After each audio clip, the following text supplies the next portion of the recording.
2019 here in the Audi Museum Mobile.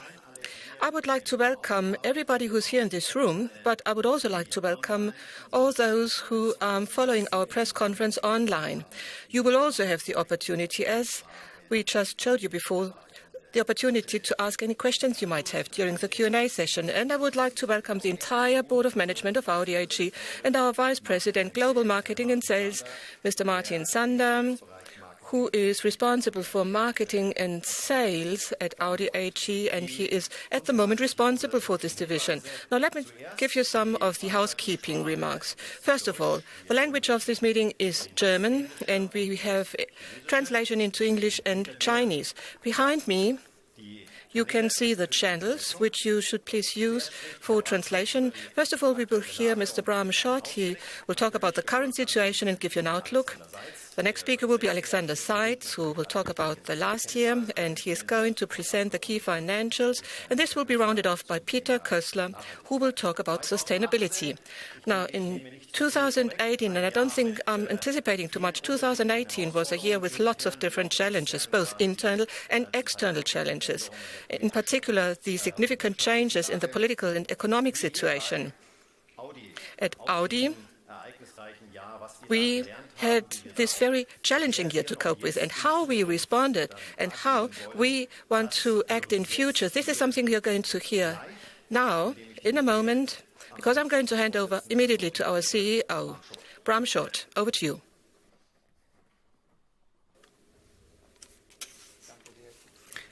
Thank you, and good morning, everybody.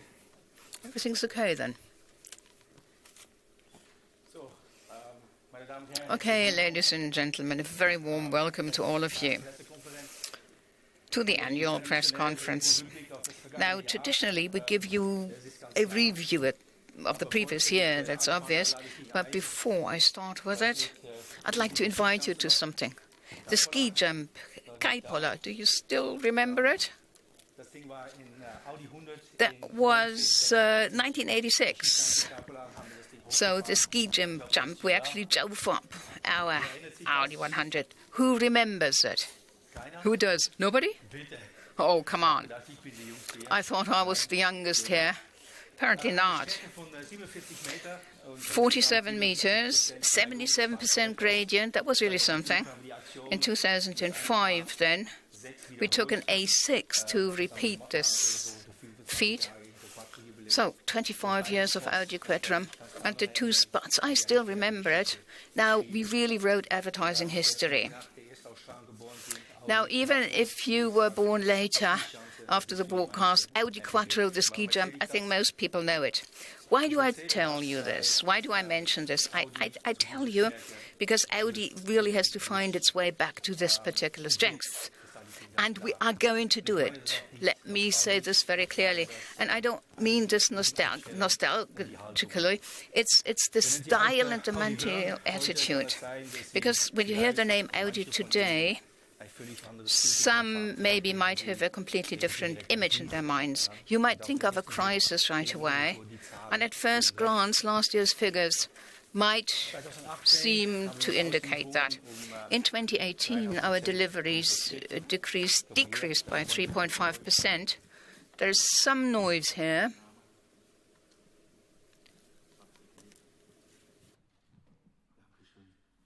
Thank you.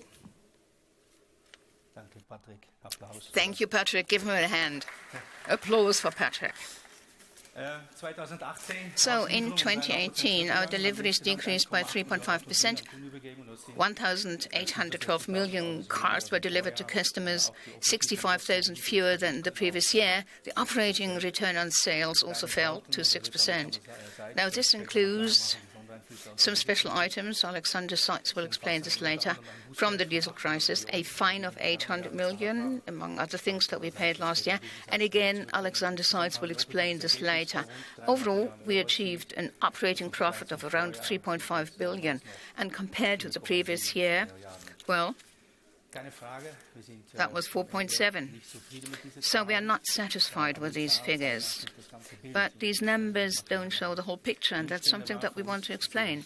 Circumstances were very challenging for us. International crises, severe market fluctuations, all this, of course, affect the entire automotive industry, not just us. At the same time, future topics such as e-mobility, digitalization, and automated driving require high investments. In addition, the following topics affected us at Audi in 2018. Our product initiative, of course, the arrest of Rupert Stadler, WLTP, and continuing to work through the diesel issue. Now, that's what I'd like to address in the following. We launched the biggest launch program in our history in 2018. 20 market launches all in all. That's what we mastered and coped with. Completely new models among them. The Q8, there was an important model change for the A1, for the A6, the A7 and the Q3. And a car that has already made history, the first all-electric e-tron. With the e-tron, we open up a new era for us. It's the first of its kind. And the feedback from the press, the trade press, from our dealers and the customers has been exceptionally overwhelming, phenomenal. The basis for this product initiative, to explain this, was laid by my predecessor, Rupert Stadler. In his more than 11 years at the helm of this company, he made Audi into a global player. And we are not going to forget this.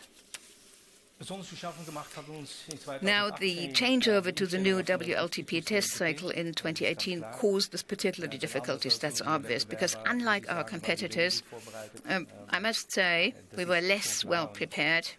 That's obvious. And there's something else that there were quite a few jobs also to be done with the diesel crisis. We went through this. WLTP, however, did not only lead to gaps in our product portfolio, but we also had shift cancellations. And to be quite honest, in particular in production, we expected a lot of our people. But in all areas, Audi employees showed great commitment in 2018. That's obvious as well. My colleagues on the Board of Management and I are well aware that we have an exceptional team that really performs outstandingly. And on behalf of the entire Board of Management, I would like to thank this team for their great performance last year. And as Niki Lauda says, I'll take my hat off to them. Congratulations. Chapeau. This is also why last year, again, or for last year, there's the profit-sharing bonus for a skilled worker at the plants in Germany. It's 3,630 euros. And the fine, and let me make this very clear, does not affect the employee's bonus. And there are also profit-sharing arrangements at the Audi subsidiaries. Thanks to our strong team, and I really mean it, we have made good progress with the changeover to WLTP.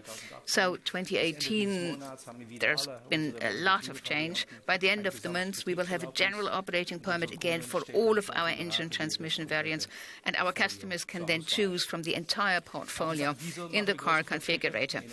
And we're also making progress in the area of diesel. In Europe, we were able to start 4 recalls of our 6-cylinder engines, and this represents more than 2/3 of the total volume affected. In the United States, we have progressed even further. There, we already fulfilled the requirements of the settlement. We have already retrofitted or taken back more than 85% of the cars affected, and we will continue to process the remaining cases systematically. Diesel, of course, continues to have top priority. We have worked tirelessly on complete clarification, and in each case, we are waiting for the feedback from the authorities on the individual technical issues. The clarification of legal issues, especially the processing of the pending civil proceedings, will continue to take more time. We all agree here at Audi that something like the diesel crisis, it should never have happened. And it will never, ever happen again. And I say this very clearly, never again. As a company, we are aware of our responsibility and have taken appropriate measures. For example, we have separated certification from technical development, strengthened the multi-person check principle, and tightened documentation requirements. Well, if you ask me, and many people do that, was 2018 a lost year for Audi? Well, my answer is very clear, not at all. I'm extremely proud of our team. Proud CEO because our employees fought hard for our company. And we've learned from our mistakes and we draw the right conclusions. Audi has grown rapidly in the past and still, and some processes in the company have not grown fast enough along with that. That's also obvious. What does that mean now for 2019?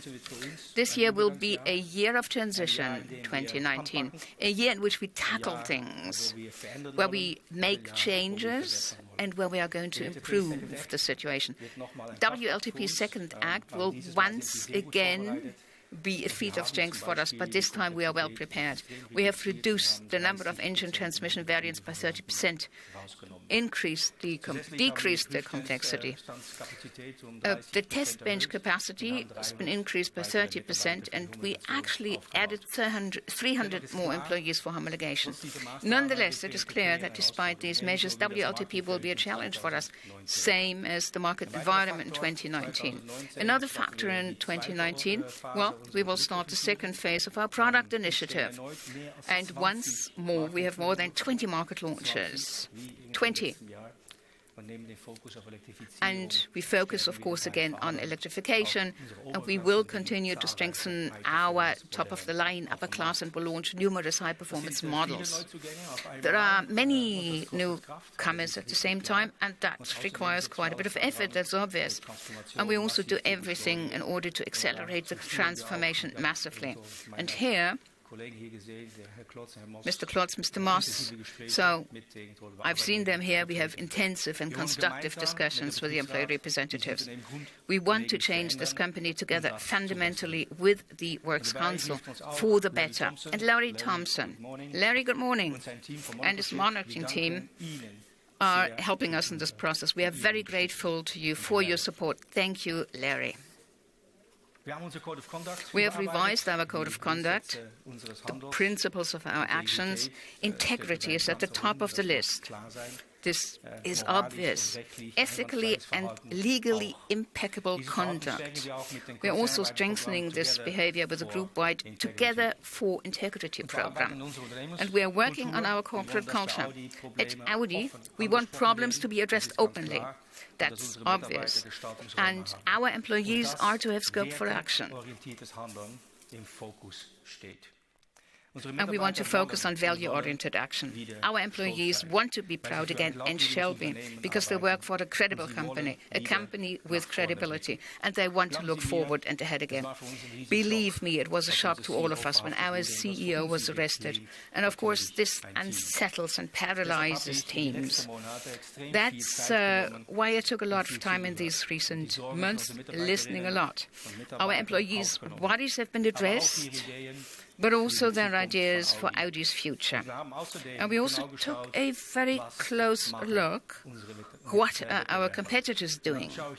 And by that, I don't just mean BMW, Mercedes and Tesla, I also mean Google, Uber and Tencent. We did look at them and we said, what can we learn from them? Above all, however, we asked ourselves, what do our customers want? Well, I promised some first cornerstones, the cornerstones of our realignment. We prepared this already last fall, and I've mentioned it a number of times. 5 priorities we got. First of all, China as the biggest market, and it's going to stay the biggest growth market for the next 5 years, more than 50%. Second, setting benchmarks concerning cost. Thirdly, to sharpen the brand profile, how to position ourselves, have this implemented in the product portfolio. We have to shape the organization and sharpen the profile there, also of leadership, and be more up-to-date. And fifth, we have to decide on the right technologies. These 5 priorities form the thematic basis, to put it that way. We are laying the financial foundation with the Audi transformation plan. By 2022, we want the program to free up 15 billion euros for future topics and issues. And we got the following title for this: Consistently Audi. Consistently Audi. Consistent. That's the key word, the key term here. With this attitude, we want to apply ourselves to all of the topics within the company in the future, no matter what. We want to do everything consistently. Let me put it slightly differently. In the future, we want only to do the right things. and then also do them well. That means focusing. We can't really be everywhere at the same time, and we implement consistently. Design, innovation, customer experience, consistency concerning the brand, mobility, consistent performance, sustainability, network, connectivity, leadership, software, the portfolio, the entire value-adding chain. Consistent also means that there are going to be things that we will not do anymore in the future. Focusing does not just mean that we do things, it's also we eliminate others. And I will talk about this more in detail, the content of the strategy at the annual general meeting. But today, there are some key points that I'd like to address. Consistently customer, that's the starting point of everything. It's always been like this. Now, tomorrow, the day after. It's particularly important. And the Chinese customers are also particularly important. I said it before. China, our priority because it stays our largest single market. Last year, we were once again the most successful premium brand in China. We want to continue to grow profitably and develop products and services that are precisely tailored to that market. And we've also implemented a new steering model with clear responsibilities in the Board of Management, with a significantly greater focus on China in the product development and creation process, and a strong local presence also. Consistently customer, of course, also applies to the other markets. We have revolved around ourselves too many times in the past, too often, getting deeper into technical details that the customers didn't even ask for. We can't afford that anymore. In the future, we will consistently think from the outside in. Our new Customer Advisory Board will help us there. The Advisory Board is the voice of our customers in our company, and it is closely linked to the product development or creation process. With more customer focus, we will increase our efficiency and effectiveness, and we create a unique premium experience for Audi drivers. We want to have the most satisfied customers.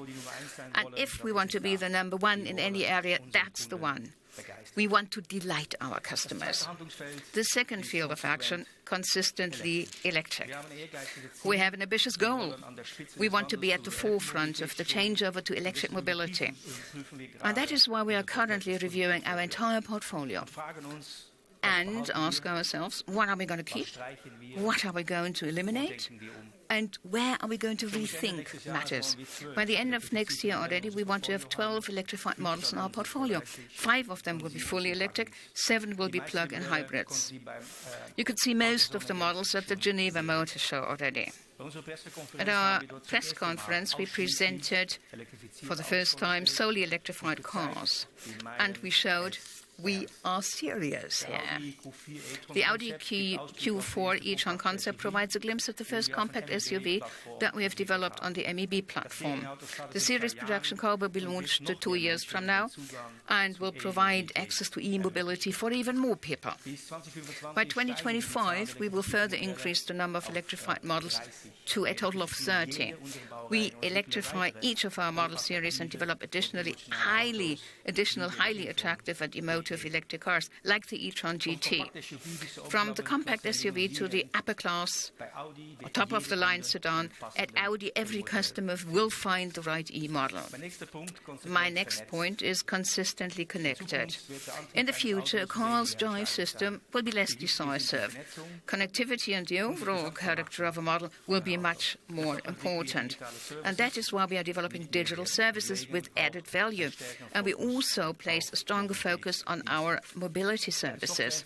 In software development, we intend to utilize significantly more synergies within the Volkswagen Group. And of course, 1 billion euros of earnings contribution, we do maintain this target. Step by step, we are creating the conditions for this. For example, the Audi e-tron is the first model with functions on demand.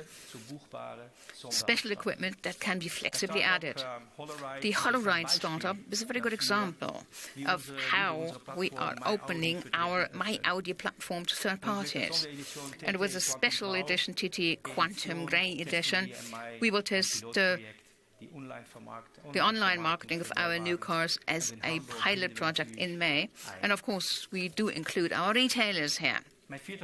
My fourth point, consistently sustainable. This topic has been on our minds not just since yesterday.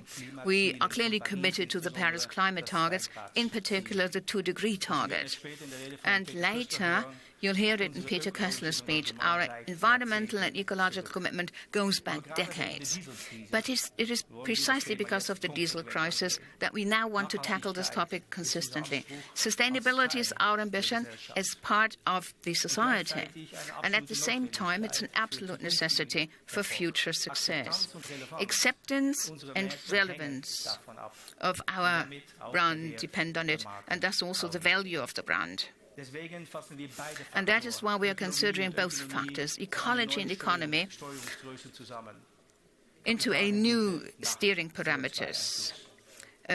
Return on investment and CO2 footprint. Alexander Seitz will explain this more in detail later. This indicator is intended to provide orientation for everyone in the company, and thus to strengthen our employees' freedom of choice. Consistently electric, consistently connected, consistently sustainable, and all thought out from the customer's perspective. Consistently Audi. How are we going to implement it? We are going to implement it. We will consistently focus and also omit some things. We will consistently use synergies and consistently pay attention to profitability and consistently strengthen our team. We will make the Audi spirit great again, the one that you all know. We will give our team a shared dream, a shared vision, one goal, a shared ambition. We Audi people want to become a first-class team, where loyalty, competence, and trust prevail. A strong community in which the strength of individuals is firmly welded together. A community in which everyone shares the same convictions and values: respect, openness, transparency, and integrity. We want to have more diversity at Audi. More diversity. And by that, I don't mean labels like man, woman, young, old, German, Dutch, assembly workers, engineer. I mean the people behind these labels, the diversity of talents and perspectives, because only this diversity makes a company successful. At Audi, we will become fearless employees, meeting challenges courageously with an undisputable will to succeed. That's what we want. People who remain true to themselves, who question the status quo, people who make courageous decisions and pursue one goal with every action they take: progress. We are striving for sustainably profitable growth. And that's all, nothing else. I was talking about the ski jump earlier. Now, our special ambition is associated with this image. We don't drive down or go down the slope, but up. The ski jump in Kaipola can no longer be used today, unfortunately. So there's a new challenge that we were looking for with an even more ambitious goal. Not 70% gradient only, but 85%. Not a conventional all-wheel drive, but the all-electric e-Quattro. We wanted to climb the steepest section of the legendary Strife, the famous ski run in Kitzbühel. And with Matthias Ekster, we found one of the best from our team, putting him in the driver's seat behind the wheel. And of course, the driver's seat of an Audi e-tron, because this car is a symbol for us, for our start into a new era. And this action shows our attitude: ambitious, focused, and consistent. And the question, of course, is, will we manage it? And I just tell you, see for yourselves. Wir nutzen vielleicht 60-70%, das heißt von der Leistung her sind wir grün.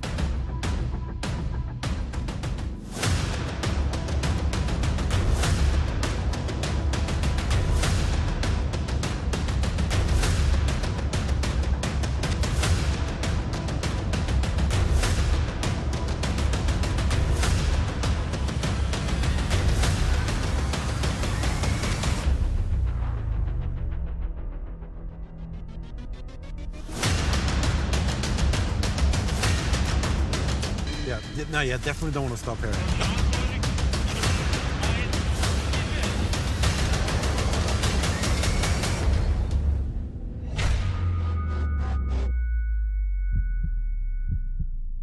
Good luck.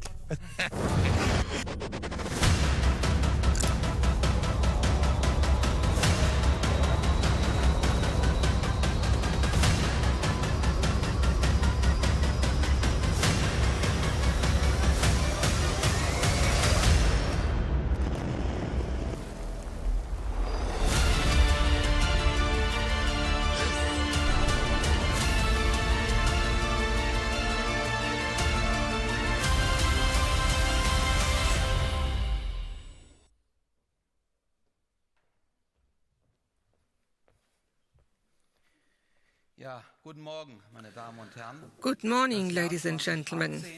The year 2018 was without a doubt a difficult year for Audi. Markets were volatile on the one hand, and there were macroeconomic challenges that were really severe. In the diesel crisis, we paid the fine of 800 million euros.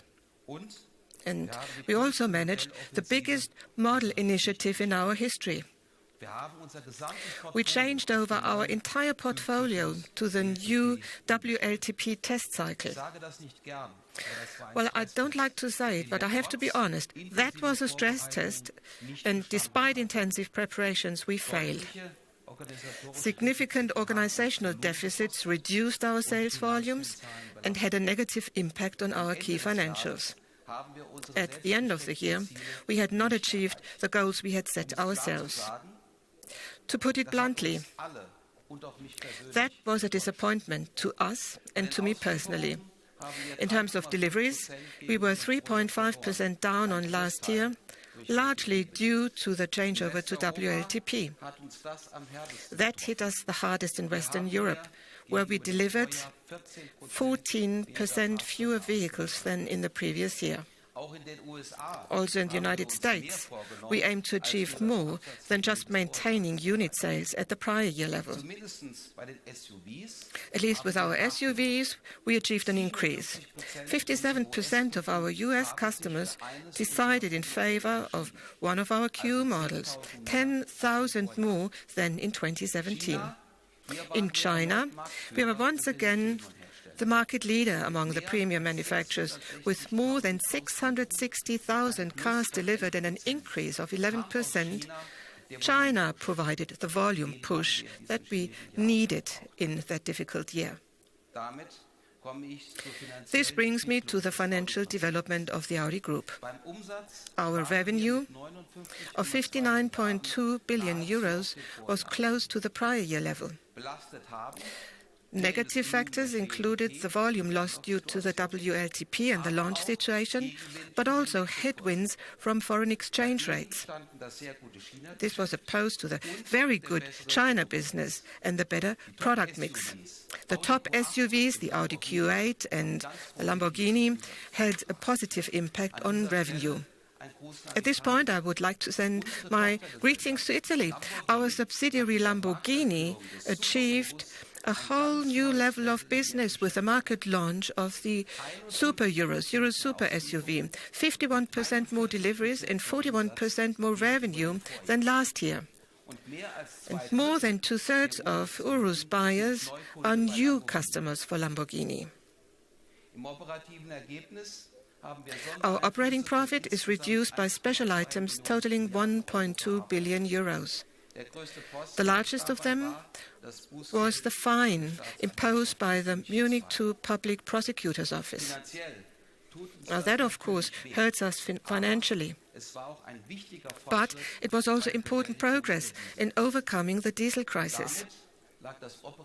Operating profit therefore amounted to 3.5 billion euros and was thus almost 25%, approximately 25% lower than in 2017.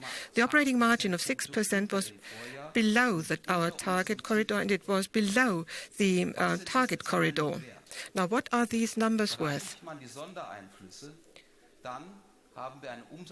Adjusted for the special items, we achieved a return on sales of 7.9% and an operating profit of 4.7 billion euros. If, like our competitors, we also included the China business in our operating profit, the margin would be more than 1 percentage point higher. Now, I'm sure you're now asking, as the saying goes, is Seitz trying to sell us vinegar as wine?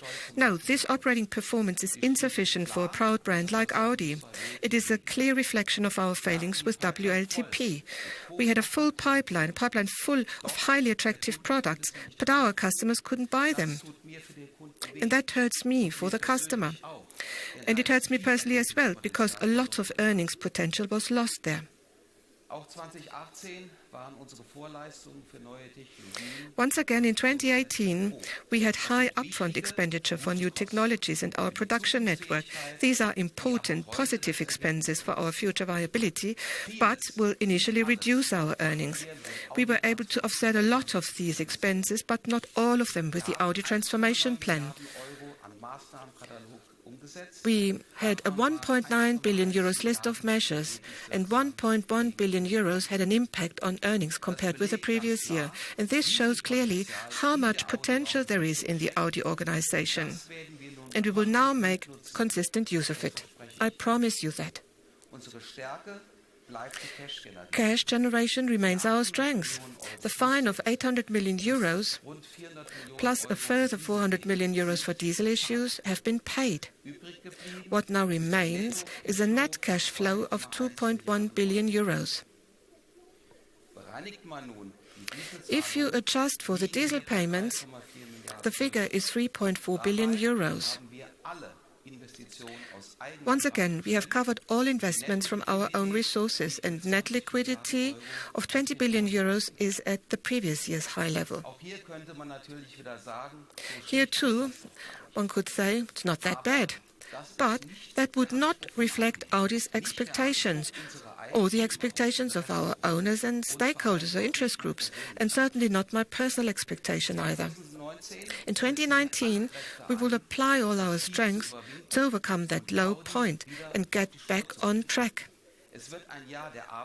2019 will be a year of work, of creating order, and there will probably not be a great reward awaiting us at the end of the year. Not yet. That will come later. In the first half of the year, we will still feel the effects of WLTP. And as Bram Schott has already said, the WLTP second act will also be a challenge. Over the coming months, we will gradually improve our pipeline and we will fine-tune our inventories. At the same time, we will launch about 20 new models. You got an advance impression of them at the Geneva Motor Show, and also yesterday in the evening with Mr. Rothenpiller.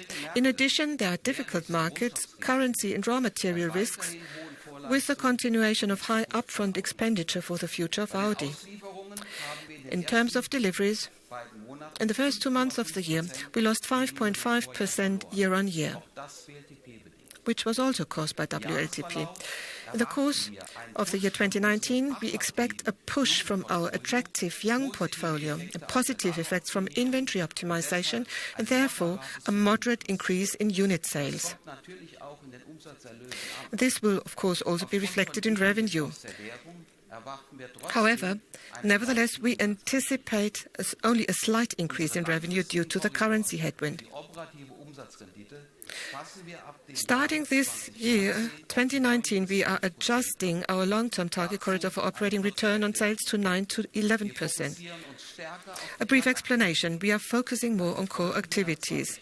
From 2019 onwards, we will follow Volkswagen's example to obtain a uniform reporting structure, and we will place the management of foreign multi-brand sales companies within the Volkswagen Group. We have therefore deconsolidated those companies, and we have adjusted our key figures accordingly and consistently.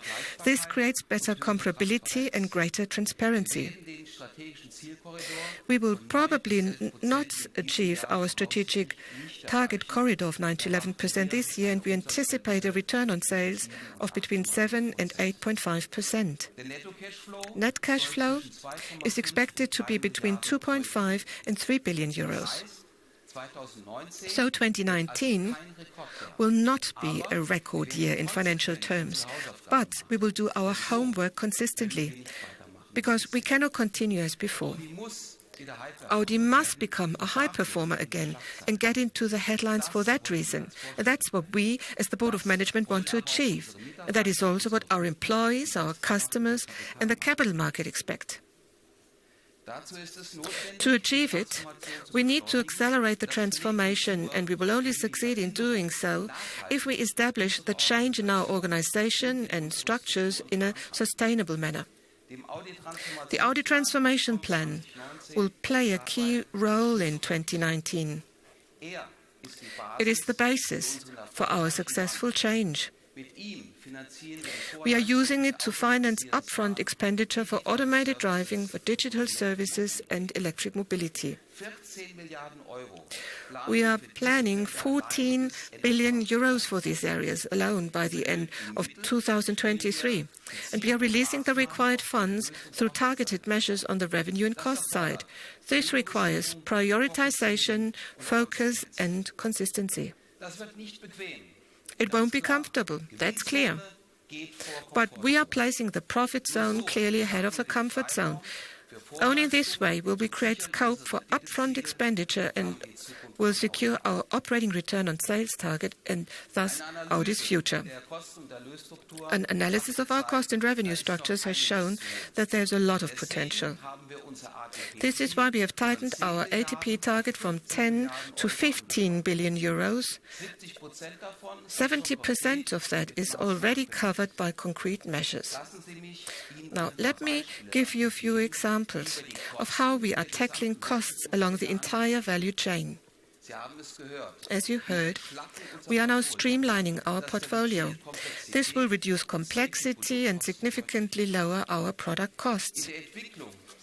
In development, we are increasingly using virtual instead of physical prototypes, so we develop new cars faster and more efficiently than before. With cost-conscious and intelligent design, our vehicle designers make a significant contribution to optimizing target costs right from the early stages. We are eliminating so-called historically grown duplicate structures and bringing together what belongs together. For instance, functions that concern the Chinese market. We are deleting the sentence, "We have always done it this way," from the Audi vocabulary. We will be even more selective in hiring new employees in the future. When colleagues retire, we will put the need for replacements to the test. When vacancies become available, we will question them. Is it a job for the future? Do we need a specialist from outside? Or can we make someone from the existing team fit for the job? We need the right people in the right positions. One successful example is the 300 employees from our pre-series center who have been qualified for homologation. I am delighted that our colleagues are now on board in this important future field. Against the background of even more complex emissions and even stricter emission regulations worldwide, this is exactly where they are needed. On the revenue side, we are well positioned with a completely rejuvenated portfolio in the top-of-the-range segment, with our top-of-the-range models. This year, we will follow up with the launch of numerous S models, more models and derivatives for a lower budget. This principle must be implemented in all model series. I see the greatest revenue potential in our electric vehicle initiative, and the excellent feedback on the Audi e-tron proves us right. I am convinced that the BEV penetration will develop better than was at first planned, because the total cost of ownership, so the cost for the customer over the entire vehicle lifetime, will be significantly more attractive than for a car with a combustion engine. By 2025, we will offer our customers about 30 electrified models, and with our group architectures MEB and PPE, we will leverage unique economies of scale over the computation, and that's a clear USP. China. We have a strong focus on China, and we want to continue to lead in China, the market of the future. In 2018, we were the leading premium manufacturer there. With local research and development and strong local partnerships and China-only products, we can respond even better to the needs of our Chinese customers in future. And that applies to digital services as well. If we think nothing is possible without a smartphone in Europe, that attitude is even more widespread in China. Now, perhaps the most important purchase criterion is connecting with the digital world of our customers. But only attractive digital services can turn a car into a highly intelligent smartphone on wheels. By 2022, we will produce 12 models locally in China. Our medium-term goal is more than 1 million deliveries each year. Another word on the return on investment. We all expect Audi to generate a return on our investments of more than 10%. I'm therefore looking forward to our new strategy, because it will make Audi more profitable and more valuable. For example, in the future, we will prioritize our product portfolio according to its capital value and CO2 contribution. And this means that the CO2 advantage that we achieve with electric vehicles and the negative impact from the worse CO2 footprint of conventional cars will be offset against the project margin of the respective vehicle project. So with electric vehicles, we will actively avoid CO2 penalty payments, hence costs.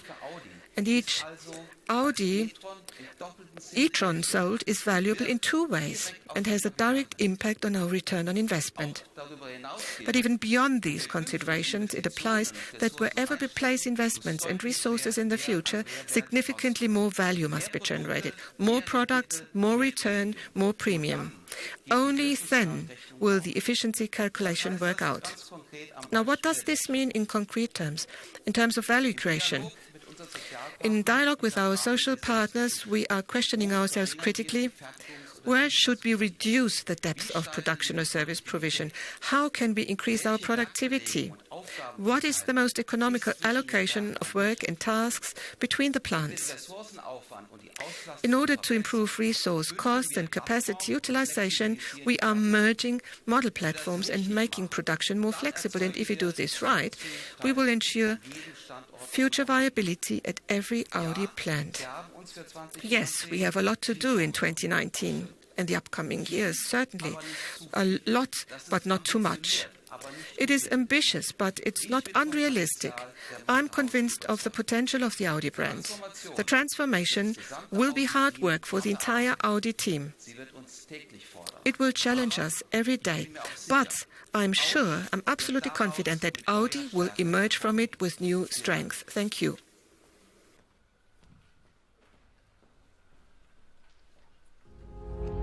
As engineers, we love numbers. But how can we use them to make the world a better place? By connecting 9.6 billion people that will inhabit the world in 2050? By driving millions of electric test kilometers? By illuminating the world with myriads of pixels? By committing ourselves to the highest standards? Can we improve the world by accelerating a flying taxi?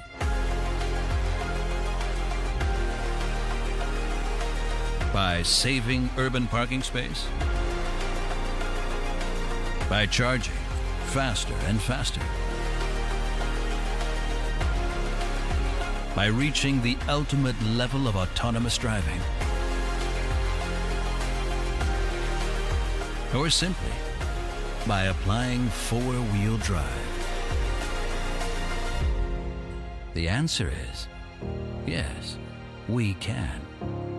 But all those numbers are just pieces of a bigger picture.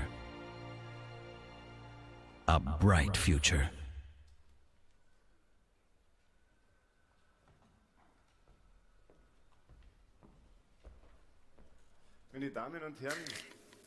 Ladies and gentlemen, a very warm welcome also from me. Acting responsibly is the basis of trust, and we want to regain that trust. Sustainability has been a key corporate objective for a long time. It means future viability. And Bram Schot already said that. Audi is to achieve a new Vorsprung with sustainable products from a sustainable company. We, the Board of Management, know genuine sustainability, first of all, costs a lot of energy and very often also money as well. But the responsible use of resources is also economically sustainable then in the end. And we've been convinced of that for years. Worldwide, more and more people are changing their attitude. And they're also changing their behaviors with their daily shopping, when taking major decisions like building a house or buying a car, also when investing money. More than $22 trillion worldwide have been put into sustainable investments worldwide. And the trend is accelerating significantly. And we want to convince these investors as well. With human rights, equal opportunities, and the environment, we are committed to high standards. We let ourselves be assessed by ratings, for example. The entire Board of Management stands behind the goal of sustainability. I, as the Board of Management member for production and logistics, I speak here on behalf of all my colleagues. And we also do a lot for sustainability and production, and we've been doing it for a long time, for decades in some areas. In a few minutes, I'll give you some examples of sustainable business methods. Bram emphasized that we are committed to the Paris climate goals, especially to the 2 degrees target. Audi is the first premium car manufacturer to have its CO2 footprint independently certified. We are working along the entire value chain on CO2 neutral production and supply lines, closed resource loops, and sustainable products. The 4 rings of sustainability form the concept of all of our actions: reduce, reuse, recycle, and rethink. Reduce environmental impact significantly, reuse resources systematically, recycle raw materials in high quality, and rethink by going completely new ways. The first ring of sustainability is reduce. We want to consume fewer natural resources. The biggest lever here is energy. And that applies to all of us, by the way, industry, retailing, and private consumers. Nearly half of all resources consumed are for energy production. And still it's mainly coal, oil, gas, or uranium, what we got. Energy sources with the well-known risks. Reductions here are particularly effective. Audi has a clear agenda. We will make all our plants CO2 neutral by 2030. And we're expanding this goal, reducing our consumption of energy, reducing our consumption of raw materials, and reducing our transport needs. The Brussels plant has been CO2 neutral already since 2018. We are the first manufacturer to achieve this in the premium segment on a large scale. That makes the production of our e-tron a genuine role model. And we are really proud of that. Other plants have also made great progress. Here in Ingolstadt, for example, we are increasingly using energy from hydropower, solar power, and also the waste heat of our own factories and industry nearby. In this way, we reduce CO2 emissions by a total of more than 330,000 tons per annum. In Győr, Audi utilizes geothermal energy and solar energy. Europe's largest roof-mounted photovoltaic system will go into operation in Hungary in 2020. This alone reduces CO2 emissions by 6,000 tons each year. In addition to such measures, major measures, we have avoided CO2 emissions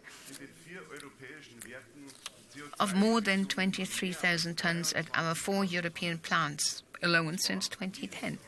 Through consistent energy saving every year, our rail transport from the plants in Germany to the North Sea ports has been powered by green electricity for a long time. We became the first company in Germany with completely climate-neutral rail logistics in 2017. This saves 13,000 tons of carbon dioxide emissions every year. For Audi, sustainability does not stop at the factory gate.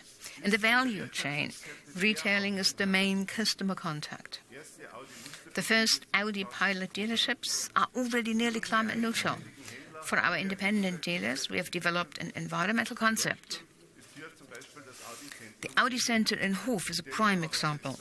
The owner there is already using photovoltaic systems, remote heating, and an almost complete water cycle. We also want to reduce CO2 emissions in the supply chain. We have developed a sustainability rating system for our suppliers. It involves a dozen criteria from the areas of the environment and social aspects. By the end of last year, we had already checked and assessed more than 1,100 partner companies, dealer companies on their sites. The ratings are decisive for awarding contracts to the suppliers, to the partner companies, a strong and sustainable signal. Now let's turn to the second ring of sustainability, reuse. Many of the resources that we use remain in a cycle for as long as possible. Water and air, for example.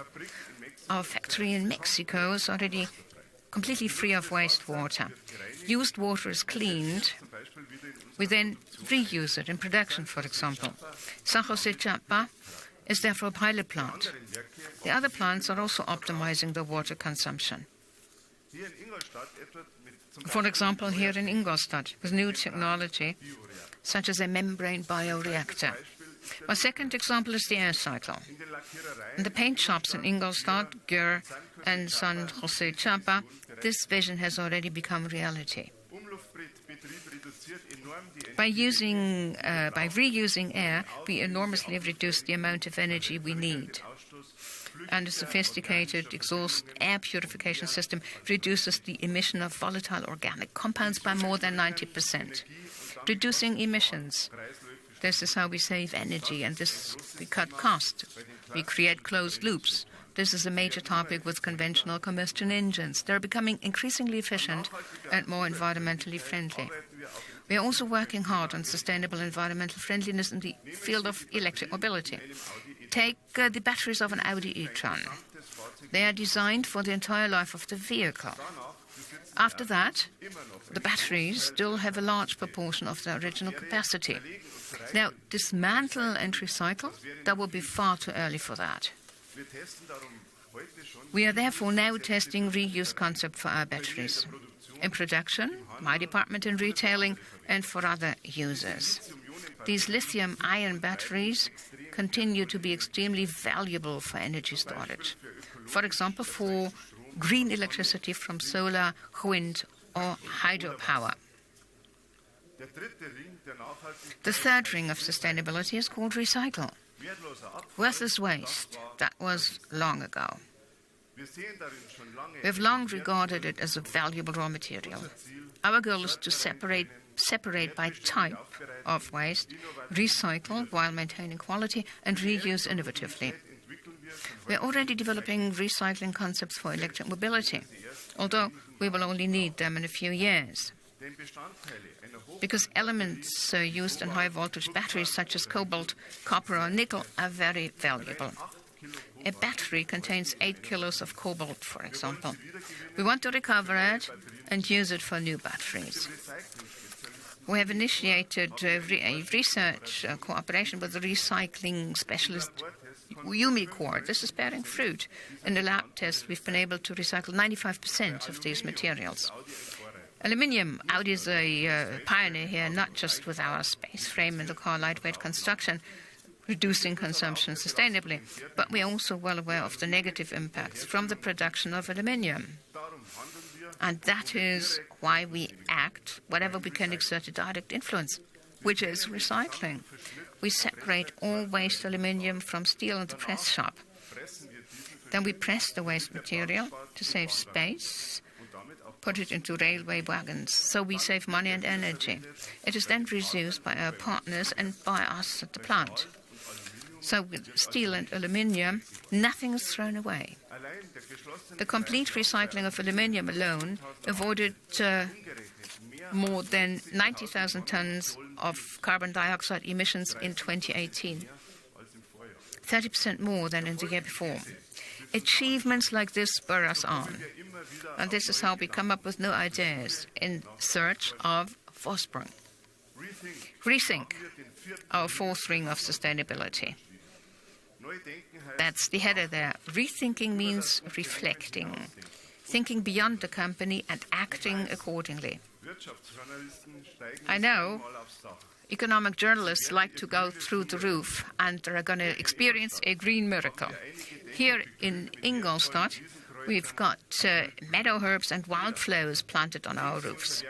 Or take our plant in Mexico. We've planted more than 100,000 trees in the immediate vicinity.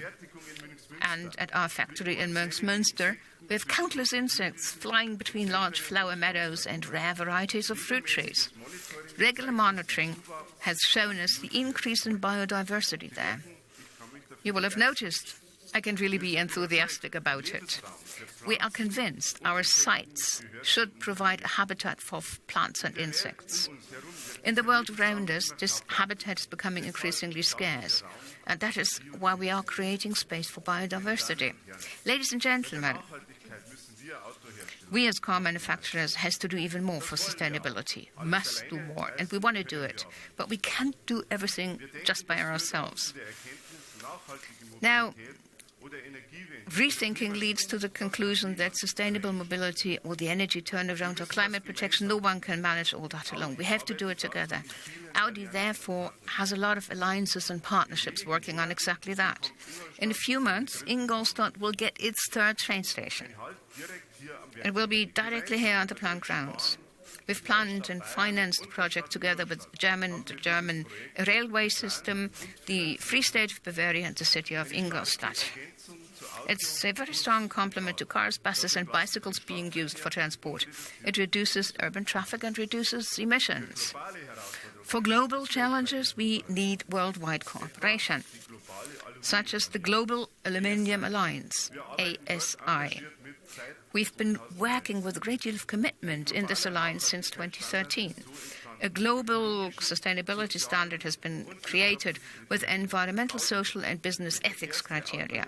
Audi is the first car manufacturer to receive the ASI Sustainability Certificate.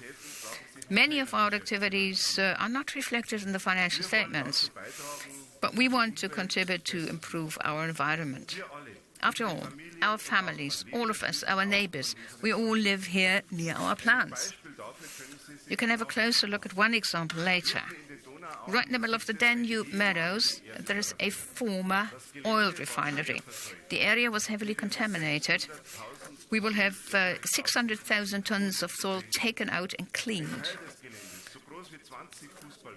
We will return one part of the site, as big as 20 football fields.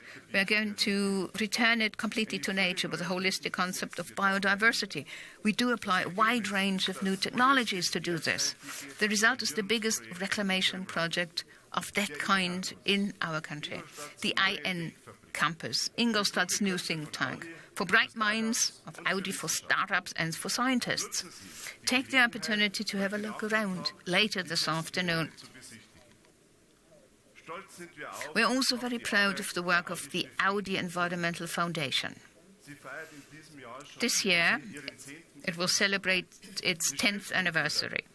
The foundation promotes innovative ideas for environmental protection, ideas from the fields of science, education and society, often also ideas from our employees. Meanwhile, this non-profit foundation has a global network. It helps fantastic ideas to become reality. For example, how we can remove plastic waste from the rivers before it actually gets into the sea, or how oak forests remove and bind carbon dioxide from the air. We have connected many trees, numerous trees, with sensors to find out more about it. I'm particularly fascinated at present by our bee project. 100 beehives are being digitally connected with high-tech sensors. They turn the bees' swarm intelligence into a seismograph of biodiversity and pollution, toxic substances, and maybe in the long term we can also use it for weather phenomena forecasts. This is what rethinking is all about. The Audi Environmental Foundation connects know-how resulting in projects for a better world. Ladies and gentlemen, reduce, reuse, recycle and rethink. The 4 rings of sustainability. One goal, Vorsprung, sustainability. We have already taken great steps in this direction. By 2025, we want to further reduce the environmental impact per vehicle produced by 35%. Compared with the base year 2010.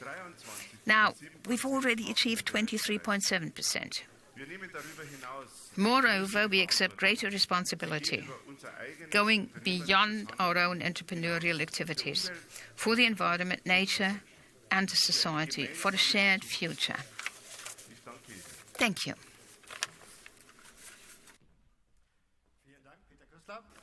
Thank you, Peter Kössler, and thank you, Alexander Seitz and Bram Schot. Now, before we start our Q&A session, we have to make a couple of rearrangements so that we can bridge the time. During these rearrangements, we are going to take a short look behind the scenes of our first all-electric Audi, the Audi e-tron. So let's roll the film.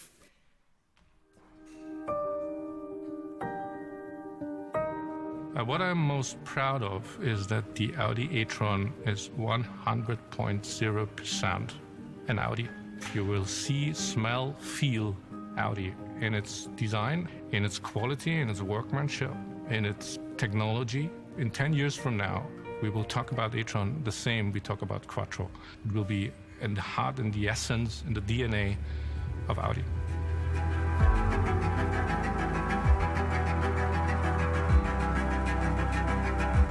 I think at Audi we are obsessed with making things perfect. We go actually beyond what would be expected. If someone says it doesn't work, it's not possible, we still try. For Audi, the e-tron is definitely a milestone. It's the beginning of something new at Audi. The biggest thing in Audi's history in the last 40 years.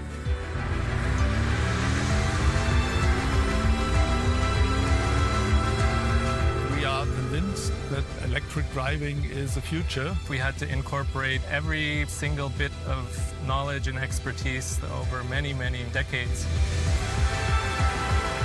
This car is full of surprises. Like the all-new brake system, air suspension, the first all-electric Quattro drivetrain. It's a really big step forward. It leads the way to the future here. It's these moments where you think it's something completely fresh, completely new. And it was absolutely exciting to be part of that. So the market is coming. It's just the right time to bring the e-tron.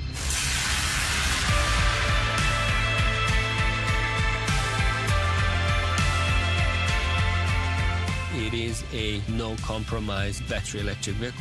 We have towing capacity, roof rails, a large storage capacity, just like you expect from an SUV. Even imagine that an SUV can drive like this. That's an enormous feeling.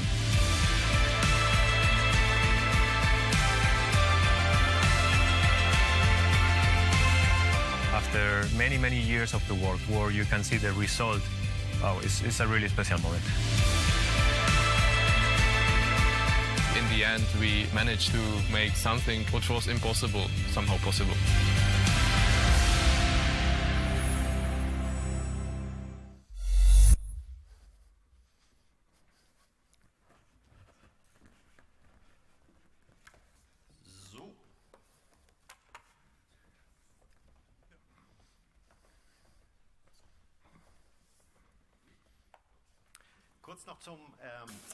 Now, just briefly on the way we organized our questions and answers.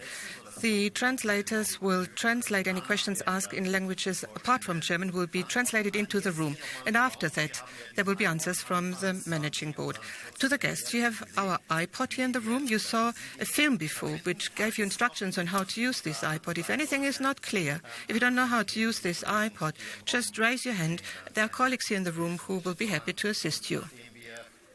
And since we really want to finish by 12 o'clock sharp, because after 12, after a short break for lunch, there will be further items on the agenda for the afternoon, so we want to really finish by 12 o'clock. And that's why we would like to start with the first question immediately. Mr. Fasse. Oh, did I make a mistake here? Is it Mr. Fasse, or who has the first question? I have a couple of questions, if you permit. Now, you talked about the efficiency programs. That's my first question. And you also talked about a reduction of the workforce, shedding of labor, and your parent company and your sister company, Volkswagen, gave us concrete figures. Now, could you also give us concrete figures? How many jobs will be lost at Audi? What will be the amount of job reduction at Audi? That's my first question. The second question, you said that in China, in the medium term, 1 million cars should be sold. That's your plan. And that would be approximately 400,000 more than today. Could you be a bit more specific? When do you want to achieve this target? And how high would be the share of China in the total sales? Because it's already quite high right now. So maybe you could give us more precise figures here. And then you also mentioned about China that on the managing board, well, I think you want to have more clear-cut allocation of responsibilities in the managing board, so the possibility of a specific division on the board of management or responsibility for China. Do you have such plans? Are you going to install a board office for China? Well, first of all, let's talk about China. Respond to the China question. Mr. Seitz, 1 million cars. That's our target for China, right? Now, we already achieved 660,000 vehicles today. I mentioned it in 2018. And we also assume that the market in 2019 will grow moderately. So it's not going that there's not going to be a slowdown. And otherwise, we might have some difficulties in volume markets, but this is not expected. And our planning horizon extends to the year 2022, and we think that this can be achieved within the planning horizon. Ram, would you like to comment on China and responsibility on the managing board? It is clear that we're not going to comment on speculations, but what we are really examining is whether the functions for procurement and development, whether we have a better responsibility on the board. Alexander Seitz is now currently responsible for China, but we think it's going to become even more important in future. It will grow. So that's something we are considering at the moment, whether this shouldn't be changed. But that's something that we have not finalized yet. No decision has yet been taken. And then to conclude, on development of jobs. Mr. Goebel. Now, development of jobs. I think there are a couple of points which are important in this respect. First of all, we clearly emphasize our employment guarantee by 2025. And it's clear that we understand we have a joint objective. We want to make Audi viable for the future. And that means we have to become more efficient and leaner. And thirdly, we very clearly will also recruit people in future-oriented fields and innovative fields. And fourth, we have an important task to handle. All our employees, our permanent, regular workforce, will also receive further training, systematic training. And Alexander Seitz already talked about the fact that we're going to raise our training budget. So all our employees will be made fit for the future by additional training. And fifth, we will also have to make adjustments in line with demographic developments, just like many other companies, which should be understandable. Thank you. Mr. Hübner? He should be somewhere at the back of the room. Yeah, thank you very much. Alexander Hübner from Reuters. Well, at some points, not only with in terms of the jobs, number of jobs, it's not entirely clear. It's a bit vague what you're saying here, because it sounds as though Volkswagen would move in a direction where things are combined or pooled more strongly within the group. So that means redundancy should be avoided. You don't want to have the same functions in 2 or 3 places at the same time. That seems to be a kind of intention. So if you're saying that you would like to focus more on your own core activities, what exactly does it mean?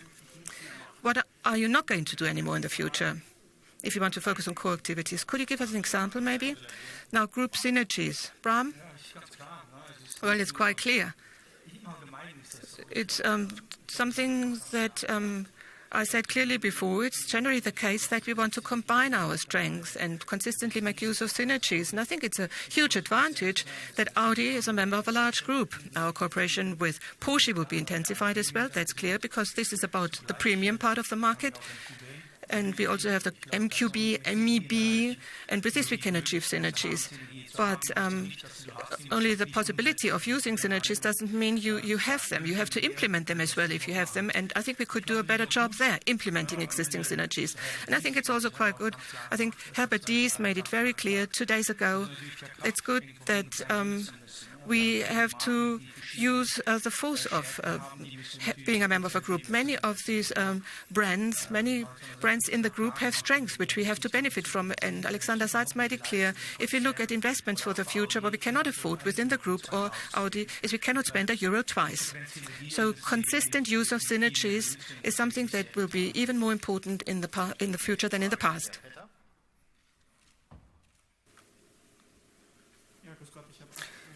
Good morning. I also got 2 or 3 questions, if I may. First of all, some more detailed information concerning one statement. HR, personnel, employees, you're quite vague. Can you give us some more detailed information? Night shift, 1 night shift to be eliminated, that was mentioned. What's the status?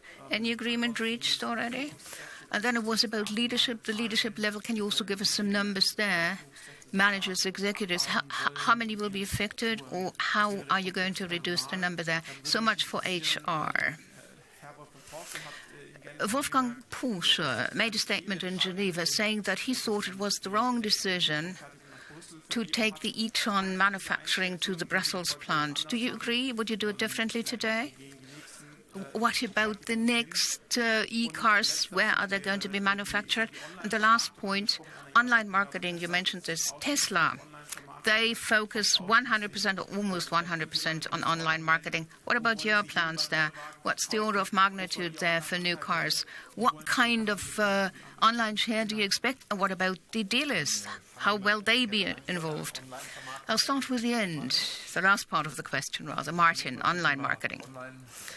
Online marketing, well, first of all, the mid and long term, the dealers are and will be the central contact point with the customers. But we do know that customers want to buy online cars or want to buy cars online. Therefore, with the new dealership contracts, we have an agreement how this is going to be handled. So how it is to be connected, online selling and selling through dealerships. And Bram Schot already said it. We're going to set up a pilot project already today, selling online cars directly to customers, but involving and including the dealers. How high the share is going to be, the customers will decide this. But certainly maintain both channels and expand both of them, online and retail. Manufacturing of the e-tron in Brussels. And what about future vehicles? Where will they be made? Mr. Kessler. We've got the e-tron in Brussels, right? We've got the start of production, have had it. And I'd like to really thank the entire team in Brussels because it's an outstanding job that they're doing there. We're very proud to have the SOP in Brussels. So the team really prepared very well for that launch and the SOP, and they've been great managing the very complex SOP. The Brussels decision was taken several years ago. We're still very happy with the plant. Further e-tron vehicles, cars, well, we have a production network and we're going to position them in such a way that we're going to have a proper utilization of capacity in order to safeguard employment at the locations and tap into synergies. And again, leadership level personnel, Mr. Goebel. Well, shift operation or permanent night shift. Yes, we are involved in very intensive but also very constructive discussions with the labor representatives. It's going to be, well, it will be taking some time. It's very important that we really reach agreement here, something that provides constructive solutions for everybody involved, all the employees. I'm sure and optimistic that the decisions will be good ones. management, we already offered a very attractive early retirement or pre-retirement program for management. During the plan, the transformation plan, we are going to keep offering good solutions between now and 22, becoming leaner and efficient. Mr. Charles Riley, Great Britain. Good morning, Charles Riley from CNN. I've got two questions. You said the shift to electric cars will happen much more quickly than previously expected, but there's still significant challenges related to cost, batteries, etc. How can you be sure that consumers are going to respond in the way that you expect? And how can you be sure this is the right moment for such a high level of investment? And my second question is, you said you took a look at what you could learn from competitors like Uber and Tesla. Can you say a little bit more about what exactly you took away from those studies? Zwei Fragen zu diesem Thema. It's very clear. We get feedback, and we get feedback from the customers who've just started to drive electric cars, and the feedback's been very good. It's not just about the e-tron, it's a very general reaction that we get. We do see, with our studies, that 100 drivers of electric cars, 60 to 72% are loyal when it comes to electrification. They like it. Okay, there is a threshold to overcome, but once you've started to drive, it's really something that's delightful. When I get into my e-tron every morning, it's a different experience. And more than half of the customers who've driven e-trons, they really love to drive these cars. They're delighted by driving it. Okay, the infrastructure, that's definitely on people's minds when it comes to charging the cars. We have to make progress there, but I'm absolutely convinced. Let's take the next year, for example, and look at charging and the infrastructure, how it's been developing so far. Okay, it might move faster, but I think 3-4 years from now, I think we'll see that it's just been teething problems. Now, the feedback that we get from our competitors that drive, from customers that drive competitors' cars, or our own customers driving e-tron, so the reactions have been overwhelming. And the new competitors? Well, we've looked at different things and different competitors. I think it's always good to have priorities. And priority 2 after China was to set a benchmark. We looked at our cost position and we said, where do we sell our cars? So the entire organization, how we do the business, we benchmarked everything, comparing it to Mercedes-Benz, BMW. And what we've noticed with the new competitors, though, is the speed of decision-making, how software adjustments and adaptations are done, and linking different parts of the business. That's what we started to tackle. There's more to learn. That's definitely, they come from a different area, business area. So software people and software writing and producing, that's what we've started, and that's what we expand. We've learned here. Traditional competitors, BMW, Mercedes, well, we've learned a lot from them. McElroy, auch dort hinten. Thank you, John McElroy from Auto Express in the UK. I have two questions about product. You say you're going to electrify each of your model series by 2025. Do you mean 48-volt mild hybrid technology, or do you mean pure electric? One of the A1's main rivals, the Mini, will have a full electric edition later this year. Can you afford to not have a full electric offering in the B segment? And secondly, with the focus on sustainability, on electrification, and a less complex model lineup, what is the future for the TT? It's been an Audi style icon for 2 decades. Are there any solid plans for a successor to that car when the current generation goes? Vielen Dank. Diesmal warten wir auf die Übersetzung. Ich bin von Auto Express und ich habe 2 Fragen zum Produkt. Und zwar einmal, Sie haben ja gesagt, Sie möchten die gesamte Modellpalette bis 2025 elektrifizieren. Ist das dann voll elektrisch? Geht es um 48 Volt Mild-Hybrid-Fahrzeuge? Wie sieht das aus? Und Sie haben ja auch einen A1, der ein Rivale zum Mini ist. Und die haben ja gesagt, es soll ein komplett elektrisches Angebot geben im B-Segment. Wie sieht es da bei Ihnen aus? Und zweitens haben Sie ja gesagt, dass der Fokus auf Nachhaltigkeit, Elektrifizierung, Reduzierung der Komplexität liegt. Und wie sieht es da mit der Zukunft des TT aus, der seit 2 Jahrzehnten eine Ikone ist? Gibt es da irgendwelche Pläne, dass es einen Nachfolger gibt oder gibt es da keine nächste Generation? Vielen Dank. Der Herr Rotenpieler lehnt sich schon nach vorne. Thank you, Mr. Rotenpieler.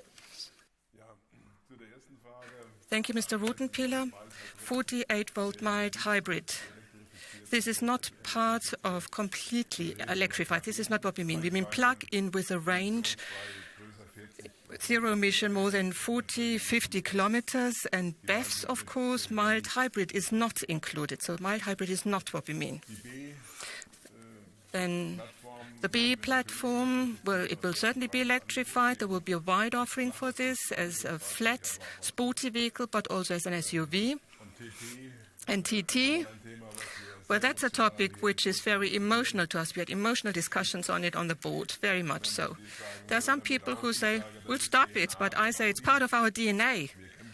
So we are fighting for it, and we will certainly, in due time, be able to tell you what exactly we plan to do in the future. We want it, because as you said, it's our DNA, and that's what we are fighting for, and I'm going to convince my colleagues in terms of how it can be electrified, but you'll hear more from us when we have more concrete plans. Mr. Hägler? Thank you very much. Mr. Hägler from Süddeutsche Zeitung. Now, once again, on the questions concerning the jobs, I cannot avoid it. So yesterday you announced 7,000.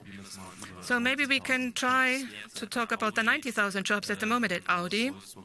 From Wolfsburg, Mr. Dies, we heard job reductions by 1/3 in electrification fields. Now, what does it mean for Audi? Now, this ATP, this transformation plan, does it include any forecast concerning the jobs? Anything you could tell us about more specifically? And the question about the focus. Now, this also raises the question of autonomous driving, because a lot of resources were withdrawn from Ingolstadt, went to Volkswagen commercial vehicles in Hanover. So what is Audi going to do in respect of autonomous driving? To what extent are you involved in the research and development for autonomous driving? And my third question, CO2. That is an important topic for you and the whole industry. Now, what's your plan concerning the products? When we talk about these SUVs that consume lots of resources, weigh 2.5 tons, do you have any plans that you could also influence the product and its design, i.e. lighter vehicles which produce less CO2 emissions? Do you have any such plans? These are my 3 questions. Okay, let's start with CO2, alternatives to SUVs, Mr. Rotenpieler.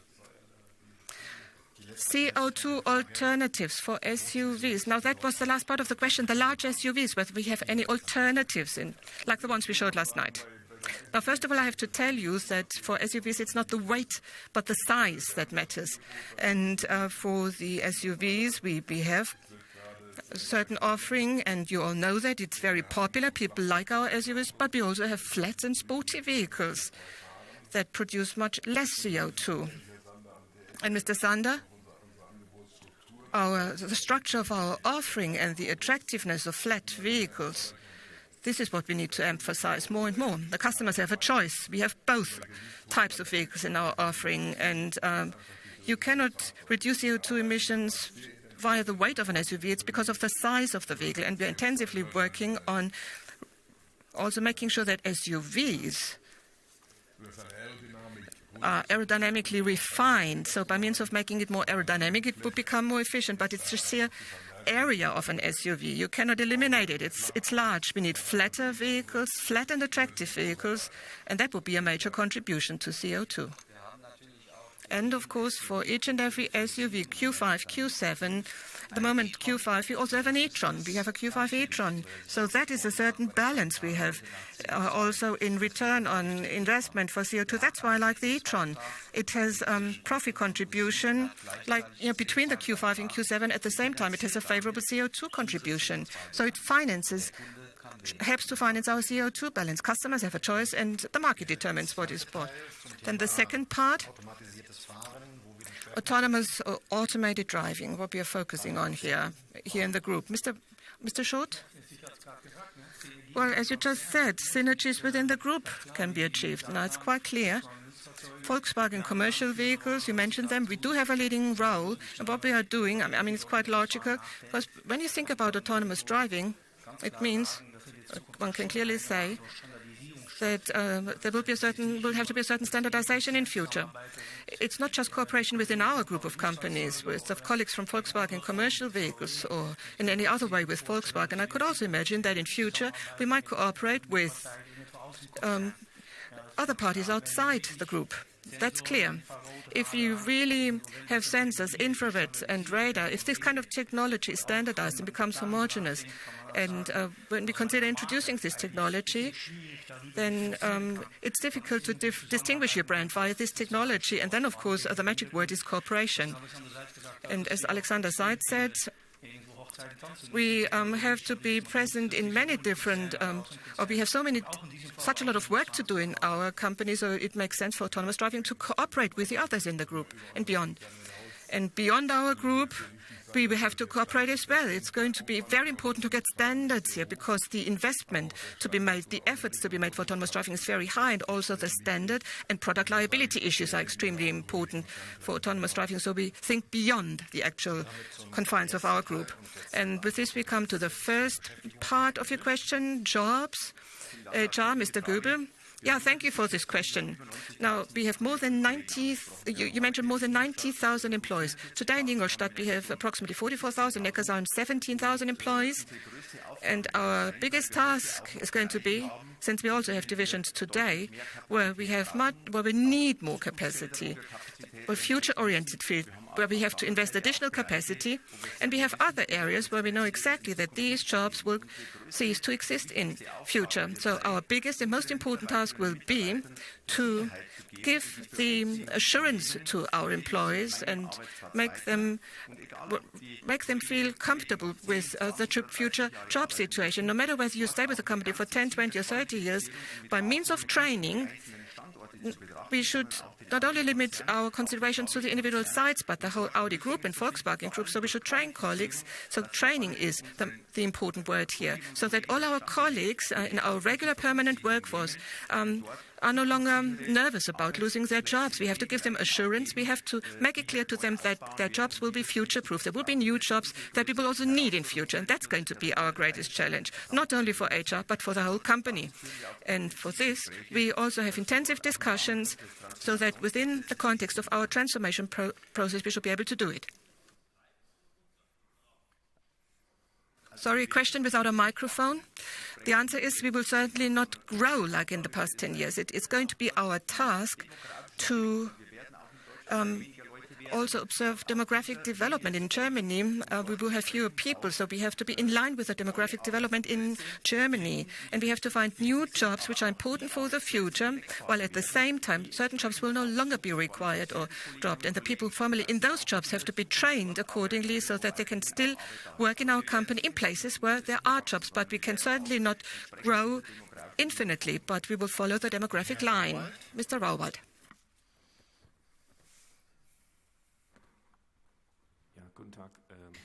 Good morning, Christoph Rauwald, Bloomberg. One brief question on the portfolio, a reduction of the portfolio that was mentioned before. The TT. Do you plan a successor for the present R8? Because the segment is very much under pressure. Two-seater sports cars. Will there be a successor for the R8? And then, what is the effect of the WLTP on the results, Mr. Seitz, financial results? And then one final question. Mr. Diess, when visiting the United States, actually mentioned a possible production site for Audi in the United States. Should that happen, would that be Chattanooga, the Volkswagen plant? or would there be an independent manufacturing site? Thank you. Let's start with the strategic question, successors for icons, Bram. I'll start with the reduction of the product portfolio because I think that was the first question. What we've seen in 2018, the difficulties with WLTP, they were, well, we looked at the product portfolio after that and we said it's too broad and too deep in many cases. That's what we found when we looked at it. And we found that with less complexity, we are able to meet the same customer requirements. So we started a project looking at the efficiency and effectiveness of the product portfolio, and we decreased the engine transmission variance by a level of 27 to 30% without harming sales. And the TT and the R8 the same, by the way. The same applies. We started a discussion, or we are involved in discussions with the sporty cars, and the RS vehicles will need a change towards and into e-mobility. That's what we are presently discussing and taking decisions. The e-tron GT, a first step. We're going to have it towards the end of 2020. That's the first step in exactly this direction. We have to maintain and keep our sporty DNA. And I think we're going to see in our discussions what we'll still need in terms of internal combustion engines and what we can transfer into e-mobility right away. Well, one thing is clear, we are an emotional brand. And Audi will always have icon cars. Now, remember Geneva and the e-tron GT? How well it was received, that can be a new icon. It will be one. Yeah, I was just going to say it, my friend. TT and R8, we have discussions and conversations there. We're also looking at volumes because profitability is also something that we need to focus on. But icons are part of Audi and we are still going to have them in future in whatever form. And the middle part, the effect on the revenue, WLTP 2019, Mr. Seitz. Well, since we've got the we also had the annual press conference of Volkswagen. They said WLTP had a major impact on the revenue situation 2018. 1 billion was the order of magnitude there. In the first months, we do see that we still have some effects from last year because of what we got. WLTP's second act is going to come in 2019. We are much more better prepared and positioned this year. Yes, there is going to be some impact, but it's going to be much less market and significant than in 2018. And then a possible production site in the United States, Mr. Kessler? Of course, we keep thinking permanently about our production network. Where do we stand? How do we position ourselves properly for the markets that we cater for, that we produce for? That's it's an ongoing subject.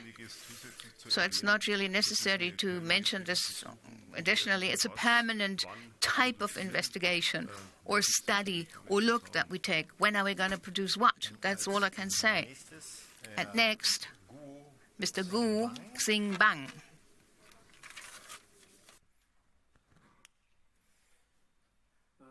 中文提问，我想问一个关于这个刚才第一个提的问题，我们这个领导在回复的时候说，关于中国有一些问题还没有最终决定，我想问这个问题是不是指奥迪与这个上汽集团在中国的合资公司？另外，还有一个问题就是说，刚才提到中国是这个奥迪2019年5大任务中的第一个，并安排了150亿的这个投资。那么这些钱将会花在哪些地方呢？好了，谢谢。Good morning. I got two questions. First of all, it's a follow-up question, if you want, on something that my German colleagues asked. You said that there is no decision yet in a number of respects. China is one of the most important markets for Audi, and you said there are many issues still to decide, and there are still decisions in the pipeline. Maybe the new joint venture in Shanghai is something that you still haven't resolved on? Or what's the situation there? So, joint venture in Shanghai, that's one thing. Secondly, you said there are 5 focal areas for 2019. One is the Chinese market.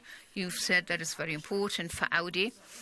And for all of the strategies and the restructuring, you've got a budget of 15 billion euros. My specific question, can you give us a breakdown there? What are you going to do where? So which part of the Chinese market are you looking on? Or what measures have you planned and how much money are you going to allocate to these measures? Mr. Seitz.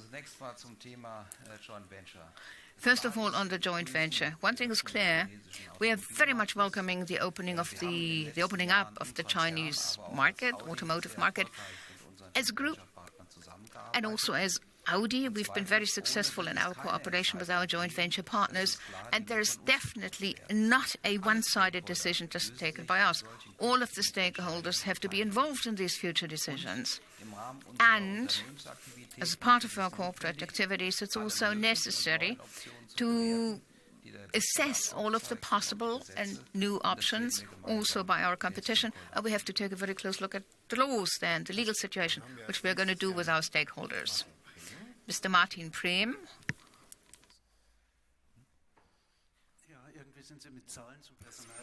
Well, you seem to be very reluctant to share job or HR figures with us, but I'll try it anyway.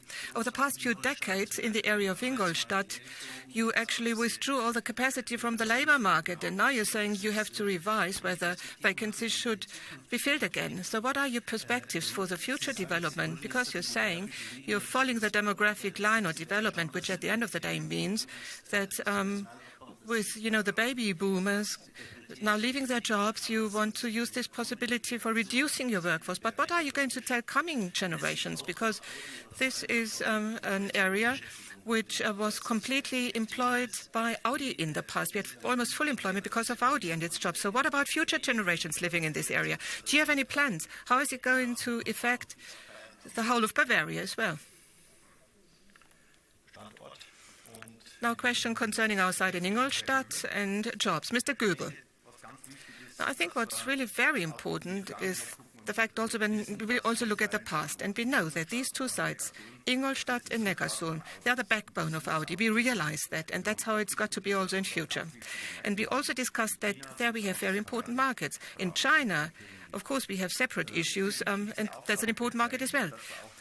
Our most important job, however, will be that our backbone, these two sites, should not only get this employment guarantee and protect the sites and make them fit for the future, and at the same time, this employment guarantee, it's not just something, that we wrote down on a piece of paper. We have to breathe life into it. It must be a reality. And it's important for us that all our employees have to rely on it, have to be able to trust that what we are saying is true here, that we do guarantee jobs. So the demographic development must be intensively observed. We have to see how the population develops in these regions so that systematically and in a targeted manner, our permanent workforce, to the permanent workforce, we have to make it entirely clear why training and flexibility are so important for the future. So we have to implement this. This must be concept that we actually live and breathe life into. These are decisive factors for the future, so that not only in 5 years, but also in 10 or 15 years, we can still produce cars in these two sites. And I believe that's the most important task. It's not just a question of discussing numbers and what the minimum or maximum should be. Now, we have to make sure that our employees trust us, that we take these decisions now so that we are fit for the future, so that not only in 2025, but for coming generations, our children and grandchildren will still find jobs at these traditional sites, and they must be made competitive and future-proof.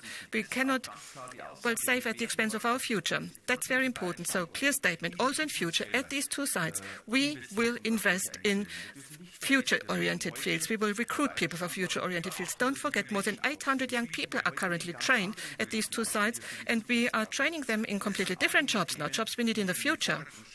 That's something we need to highlight.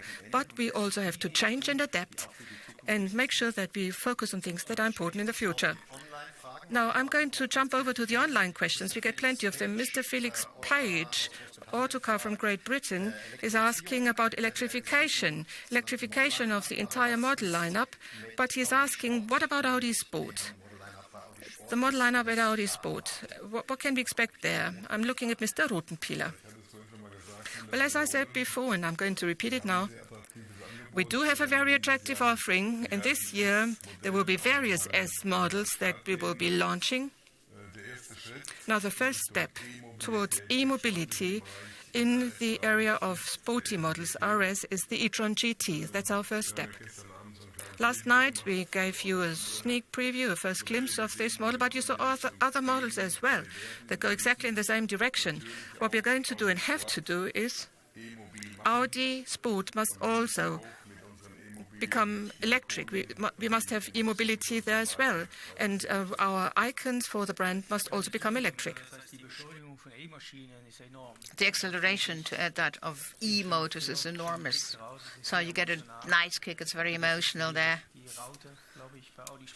And I think the hashtag of Audi Sport is red, or rather the logo. It could be greener, though. And this is where I see a future.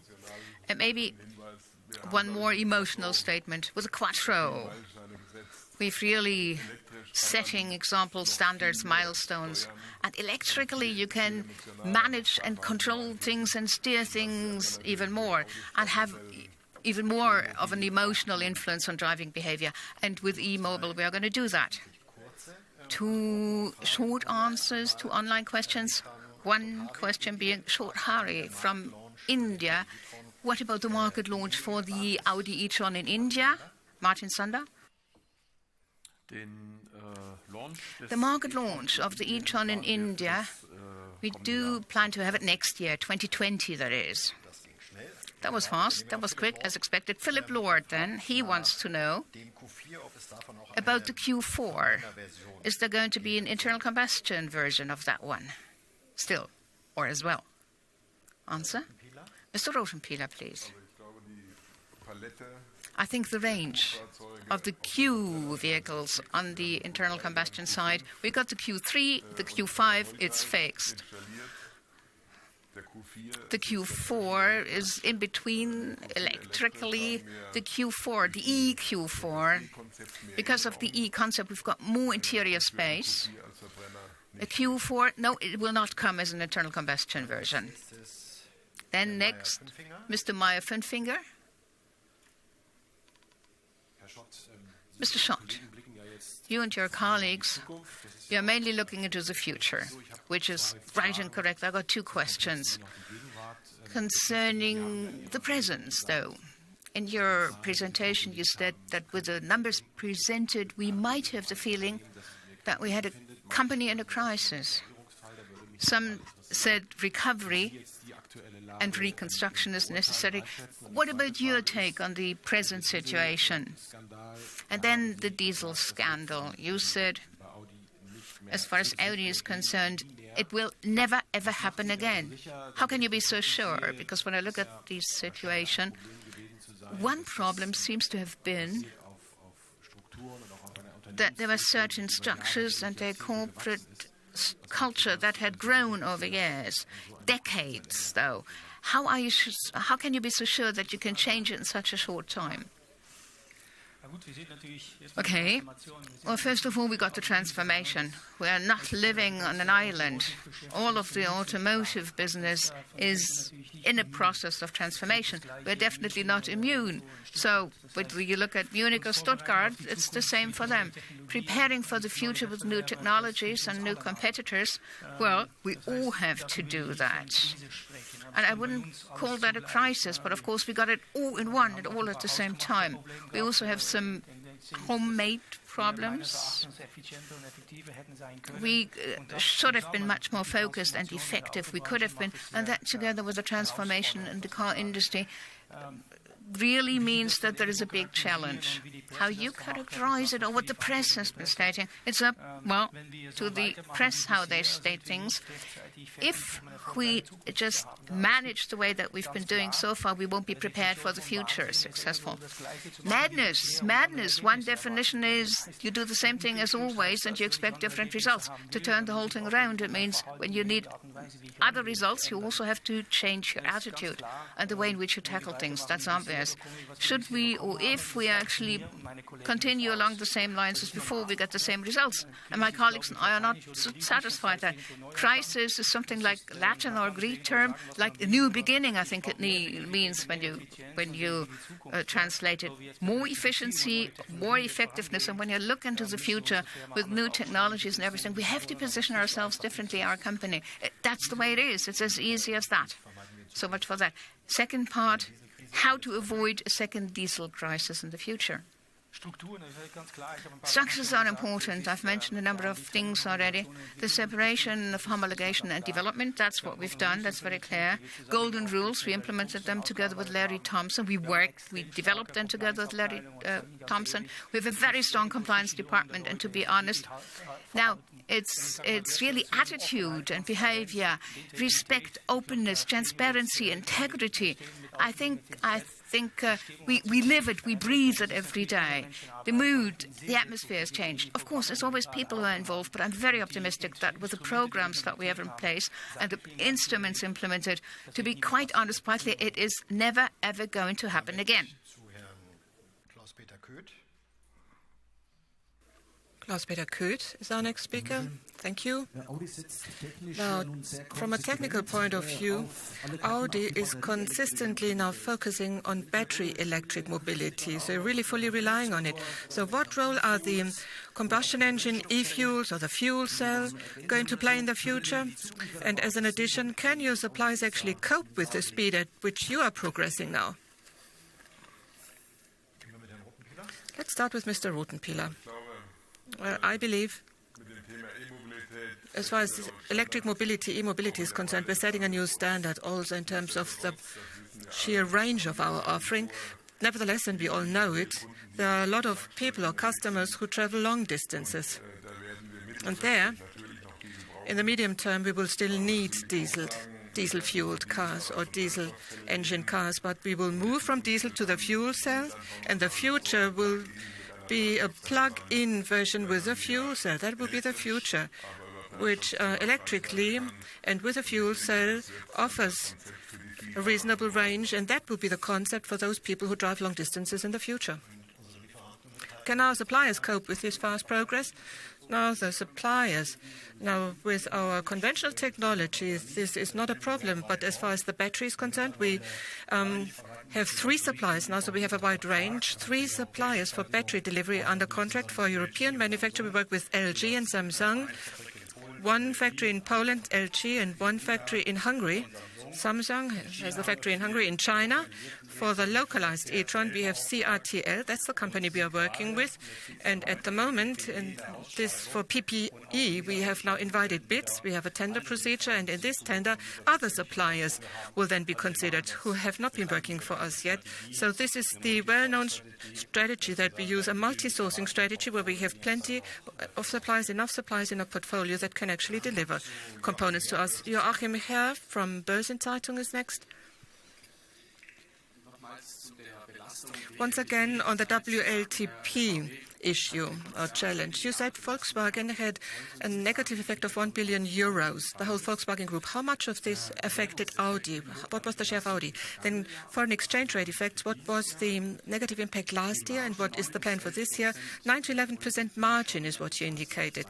Is this what you want to achieve in 2020, or do you think it's unrealistic to achieve such a margin?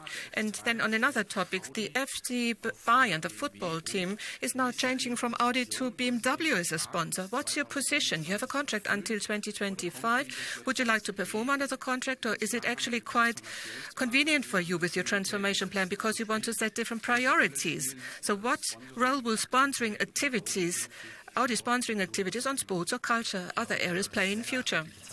Well, I think I got a clear sign that our boss wants to comment on FC Bayern, on the football team and our sponsoring activities before we talk about the influence of WLTP and the corridor Bram. I'm from the Netherlands. We are a famous football nation. I myself play football. Now, this contract will be, well, we will actually stay in the contract until 2025, and what happens after it will be decided by people who are in charge in 23 or 24. That's in 7 years. And our cooperation with FC Bayern is a lot of fun, not only for us, but also for Bayern. Unfortunately, we didn't like the result yesterday. What a pity. I mean, sometimes this might happen, but we are enthusiastic about cooperating with this football team. It's a good fit for our brand and our sponsoring activities. So this contract will run until 2025, and we will enjoy it. Which brings us to the part on negative effects from WLTP, foreign currency exchange rate effects, and the corridor. WLTP. In 2018, this was already reflected in our figures, 1 billion. I talked about Audi, not Volkswagen, when I gave you the figure, and it was discussed in this context. So it was a significant burden on our results. We also have it in the forecast for 2019, the negative impact of WLTP, but we have a much better handle on it now. We have it much better under control. So we do not expect the same order of magnitude in terms of negative effects. As far as foreign exchange rate effects are concerned, foreign currency effects, because of our hedging transactions, we were able to handle it positively in 2018, and in 2019, 2/3 have already been hedged for as far as foreign currency effects are concerned. 9 to 11% margin corridor. Well, this year, we said it's a year of transformation, a year of change. So it's 7 to 8.5% that we plan to achieve. And yes, in 2020, our objective is to get back into this current corridor of 9 to 11%. Mr. Stockburger.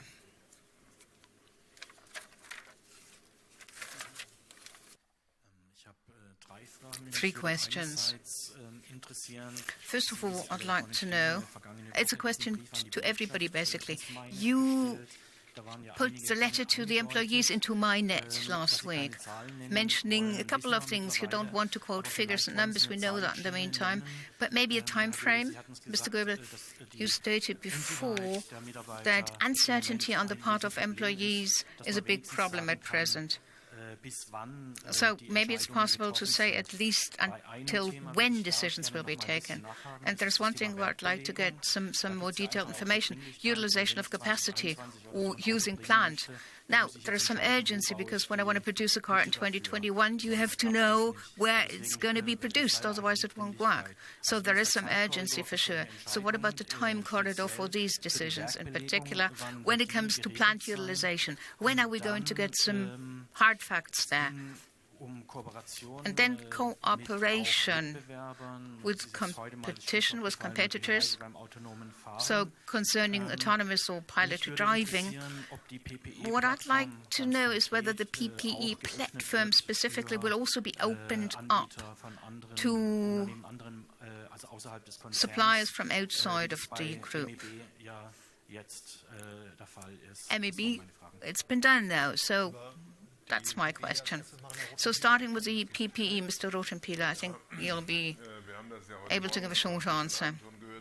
We heard it last night and this morning, the PPE platform of the group. We do use it group-wide. It's a multi-brand platform, and we're going to keep it up. Use it for whatever it's possible to be used for, flat or high-floor cars, but in the group. No, for group companies only. We're not going to make it available to anybody from the outside. But we're going to use it optimally by group companies with lots of different derivatives.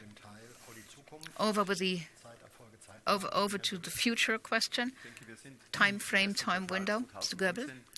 So, in the first quarter of 2019, we're very optimistic that by the end of March or in the next 4 weeks, we'll be able to take the decisions together. And as far as long-term utilization of plants are concerned, we'll have to take time until the middle of the year, I suppose. Middle of the year. Okay. Bettina Meyer.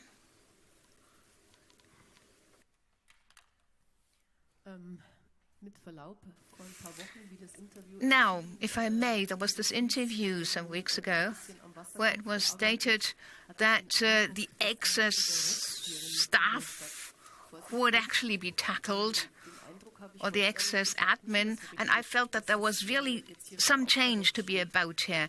But this is not the impression that I have today, that there are going to be dramatic changes there. Do you do it behind the scenes? Well, what have you started to do that? In the presentations, you stated that things shall be changed and have to be changed, but it's not quite clear where and what.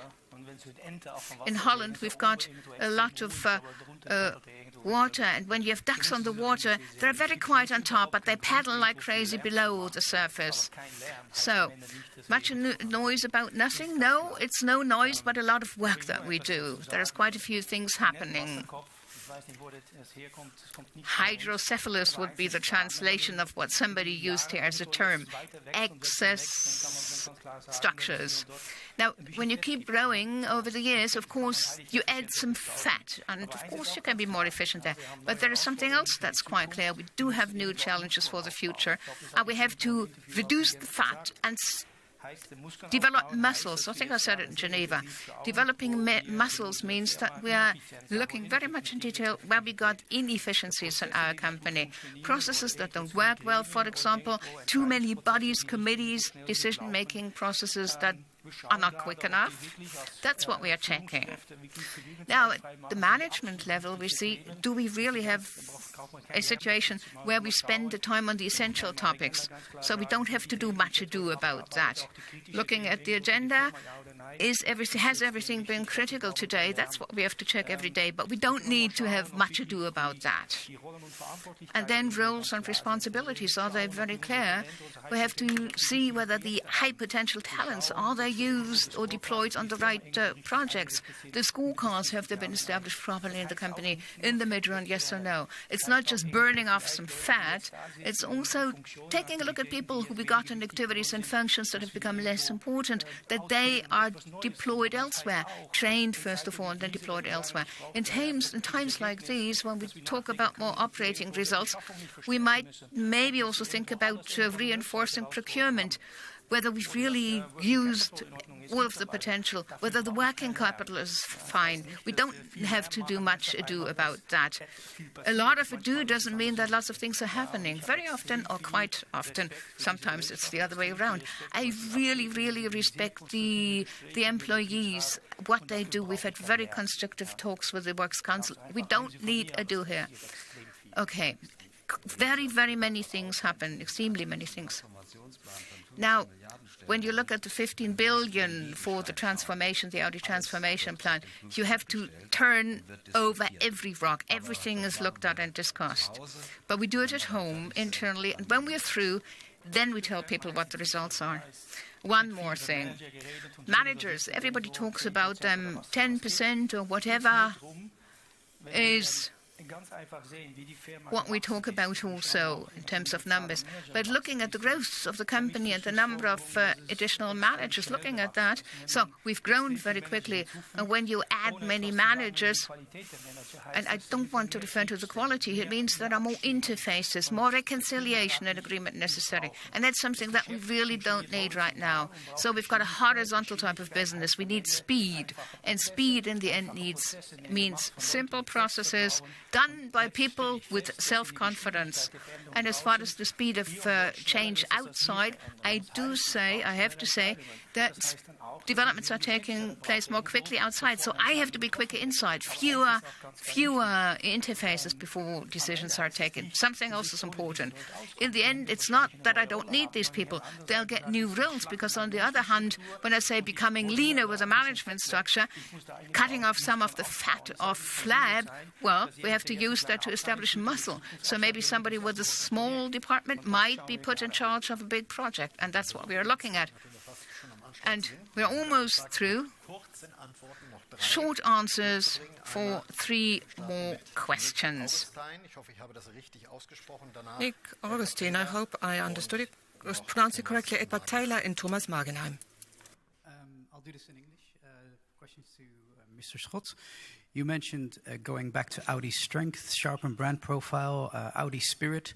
What does that specifically refer to? What is Audi's strength?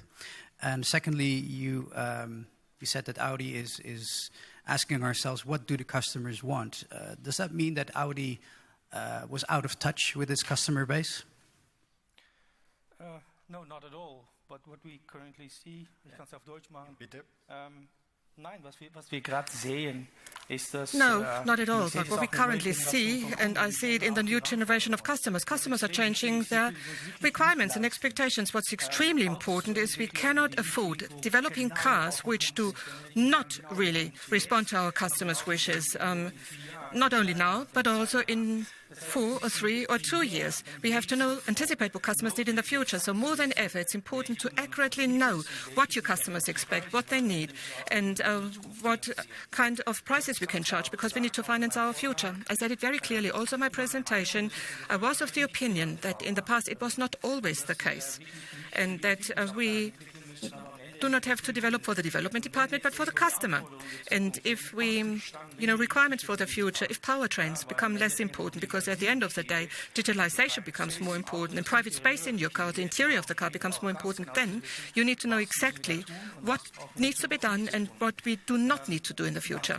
That's clear, obvious. It does not mean out of touch, but it does mean so many things are changing in the markets for our customers, also regionally, that I believe more than ever we have to think outside in and not inside out. Second question was which one? There were 2 questions. What was your second question? Or was it just one question? Did we miss one? Oh, okay, the strength. That's right. Okay, the strength. Well, I think, and I have a lot of experience, and I saw many companies, I do believe that we have a lot of competent people in our company. That's true. And for the future, we have all of the answers. We can find all of the answers internally that we need for the future. I don't need any external assistance. It might be that in the past, in some cases, we lost the way to finding the right answers, but we have a lot of energy and competence on board in our company now, and we have a lot of pride as well. That's important. Now, Audi strength, and I've been with it for 1.5 years. Now, the problem is being an owner of a problem and sitting down together with others, finding a solution. We have the right competence and the right attitude of the people, and that's what we need.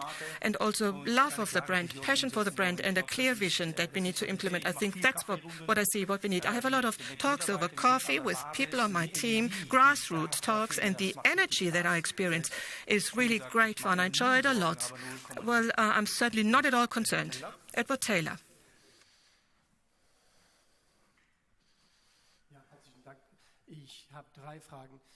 Thank you. I have 3 questions.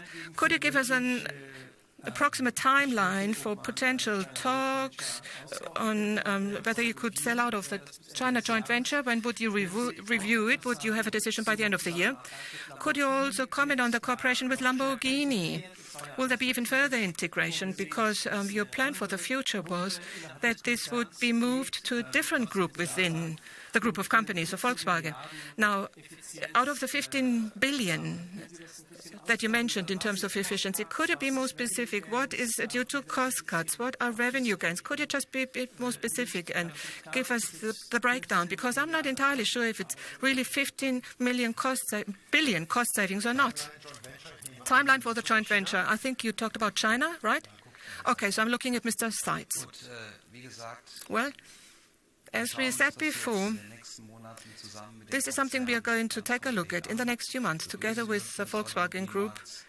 I am happy about the opening of the automotive market there. No matter what is discussed, we always have discussions that involve our joint venture partner, and at the end of this year or early next year, we will know more about it.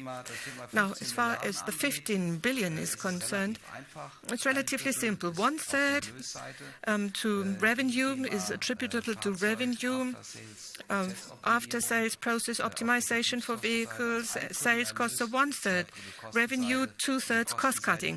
And the cost-cutting concerns all kinds of costs, whether we talk about material costs, factory costs, development costs, all kinds of costs. So 1/3, 2/3, that's more or less the split.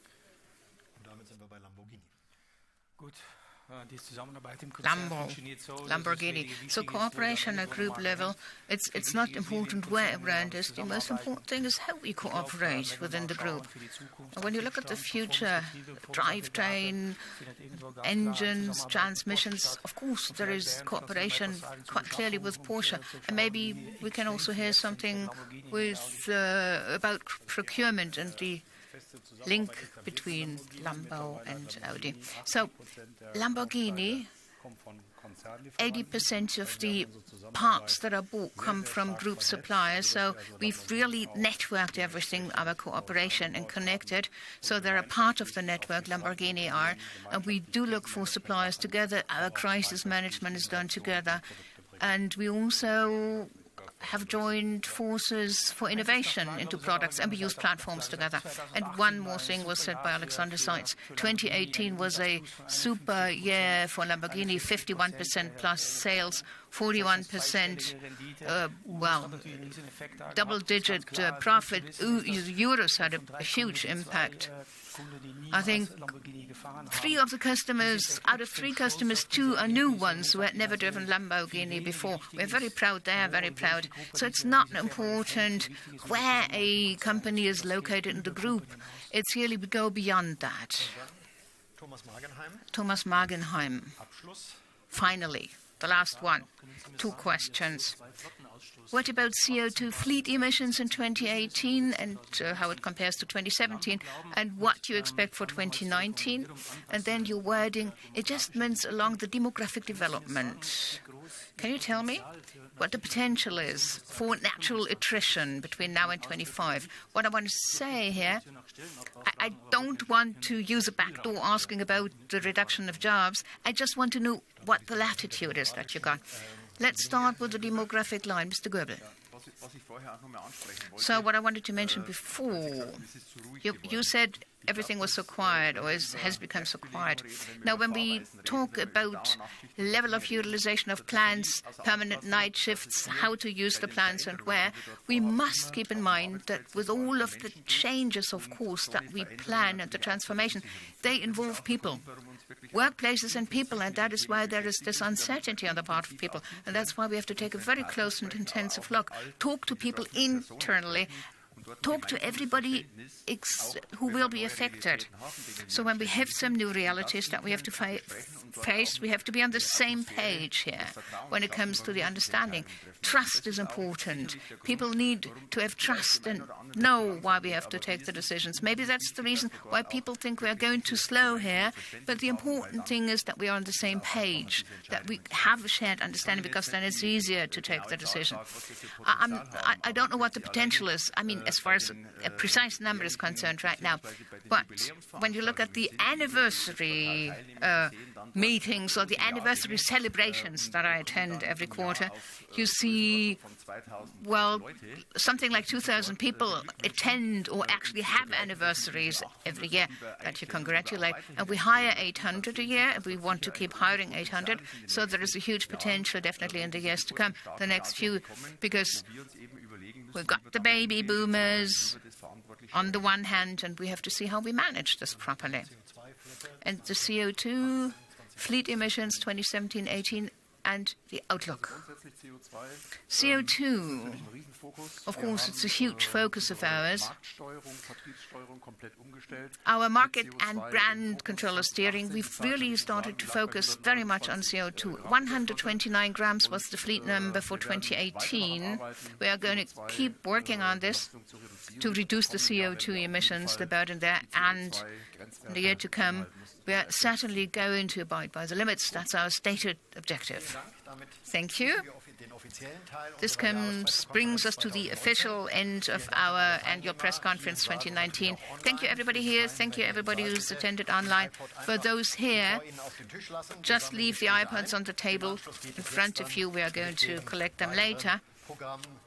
And we are going to continue with our program, roundtable talks, the rapid truck, and the visit of the CO2 neutral plant in Brussels. I hope you've registered already. So we've got the gathering points. Should you have any questions, the colleagues here can help you. And I must say, have an informative day. Enjoy the remainder of the day. And I'd also like to thank not just the board members, but also the organizational team who've set it all up and have made it possible. Thank you, everybody.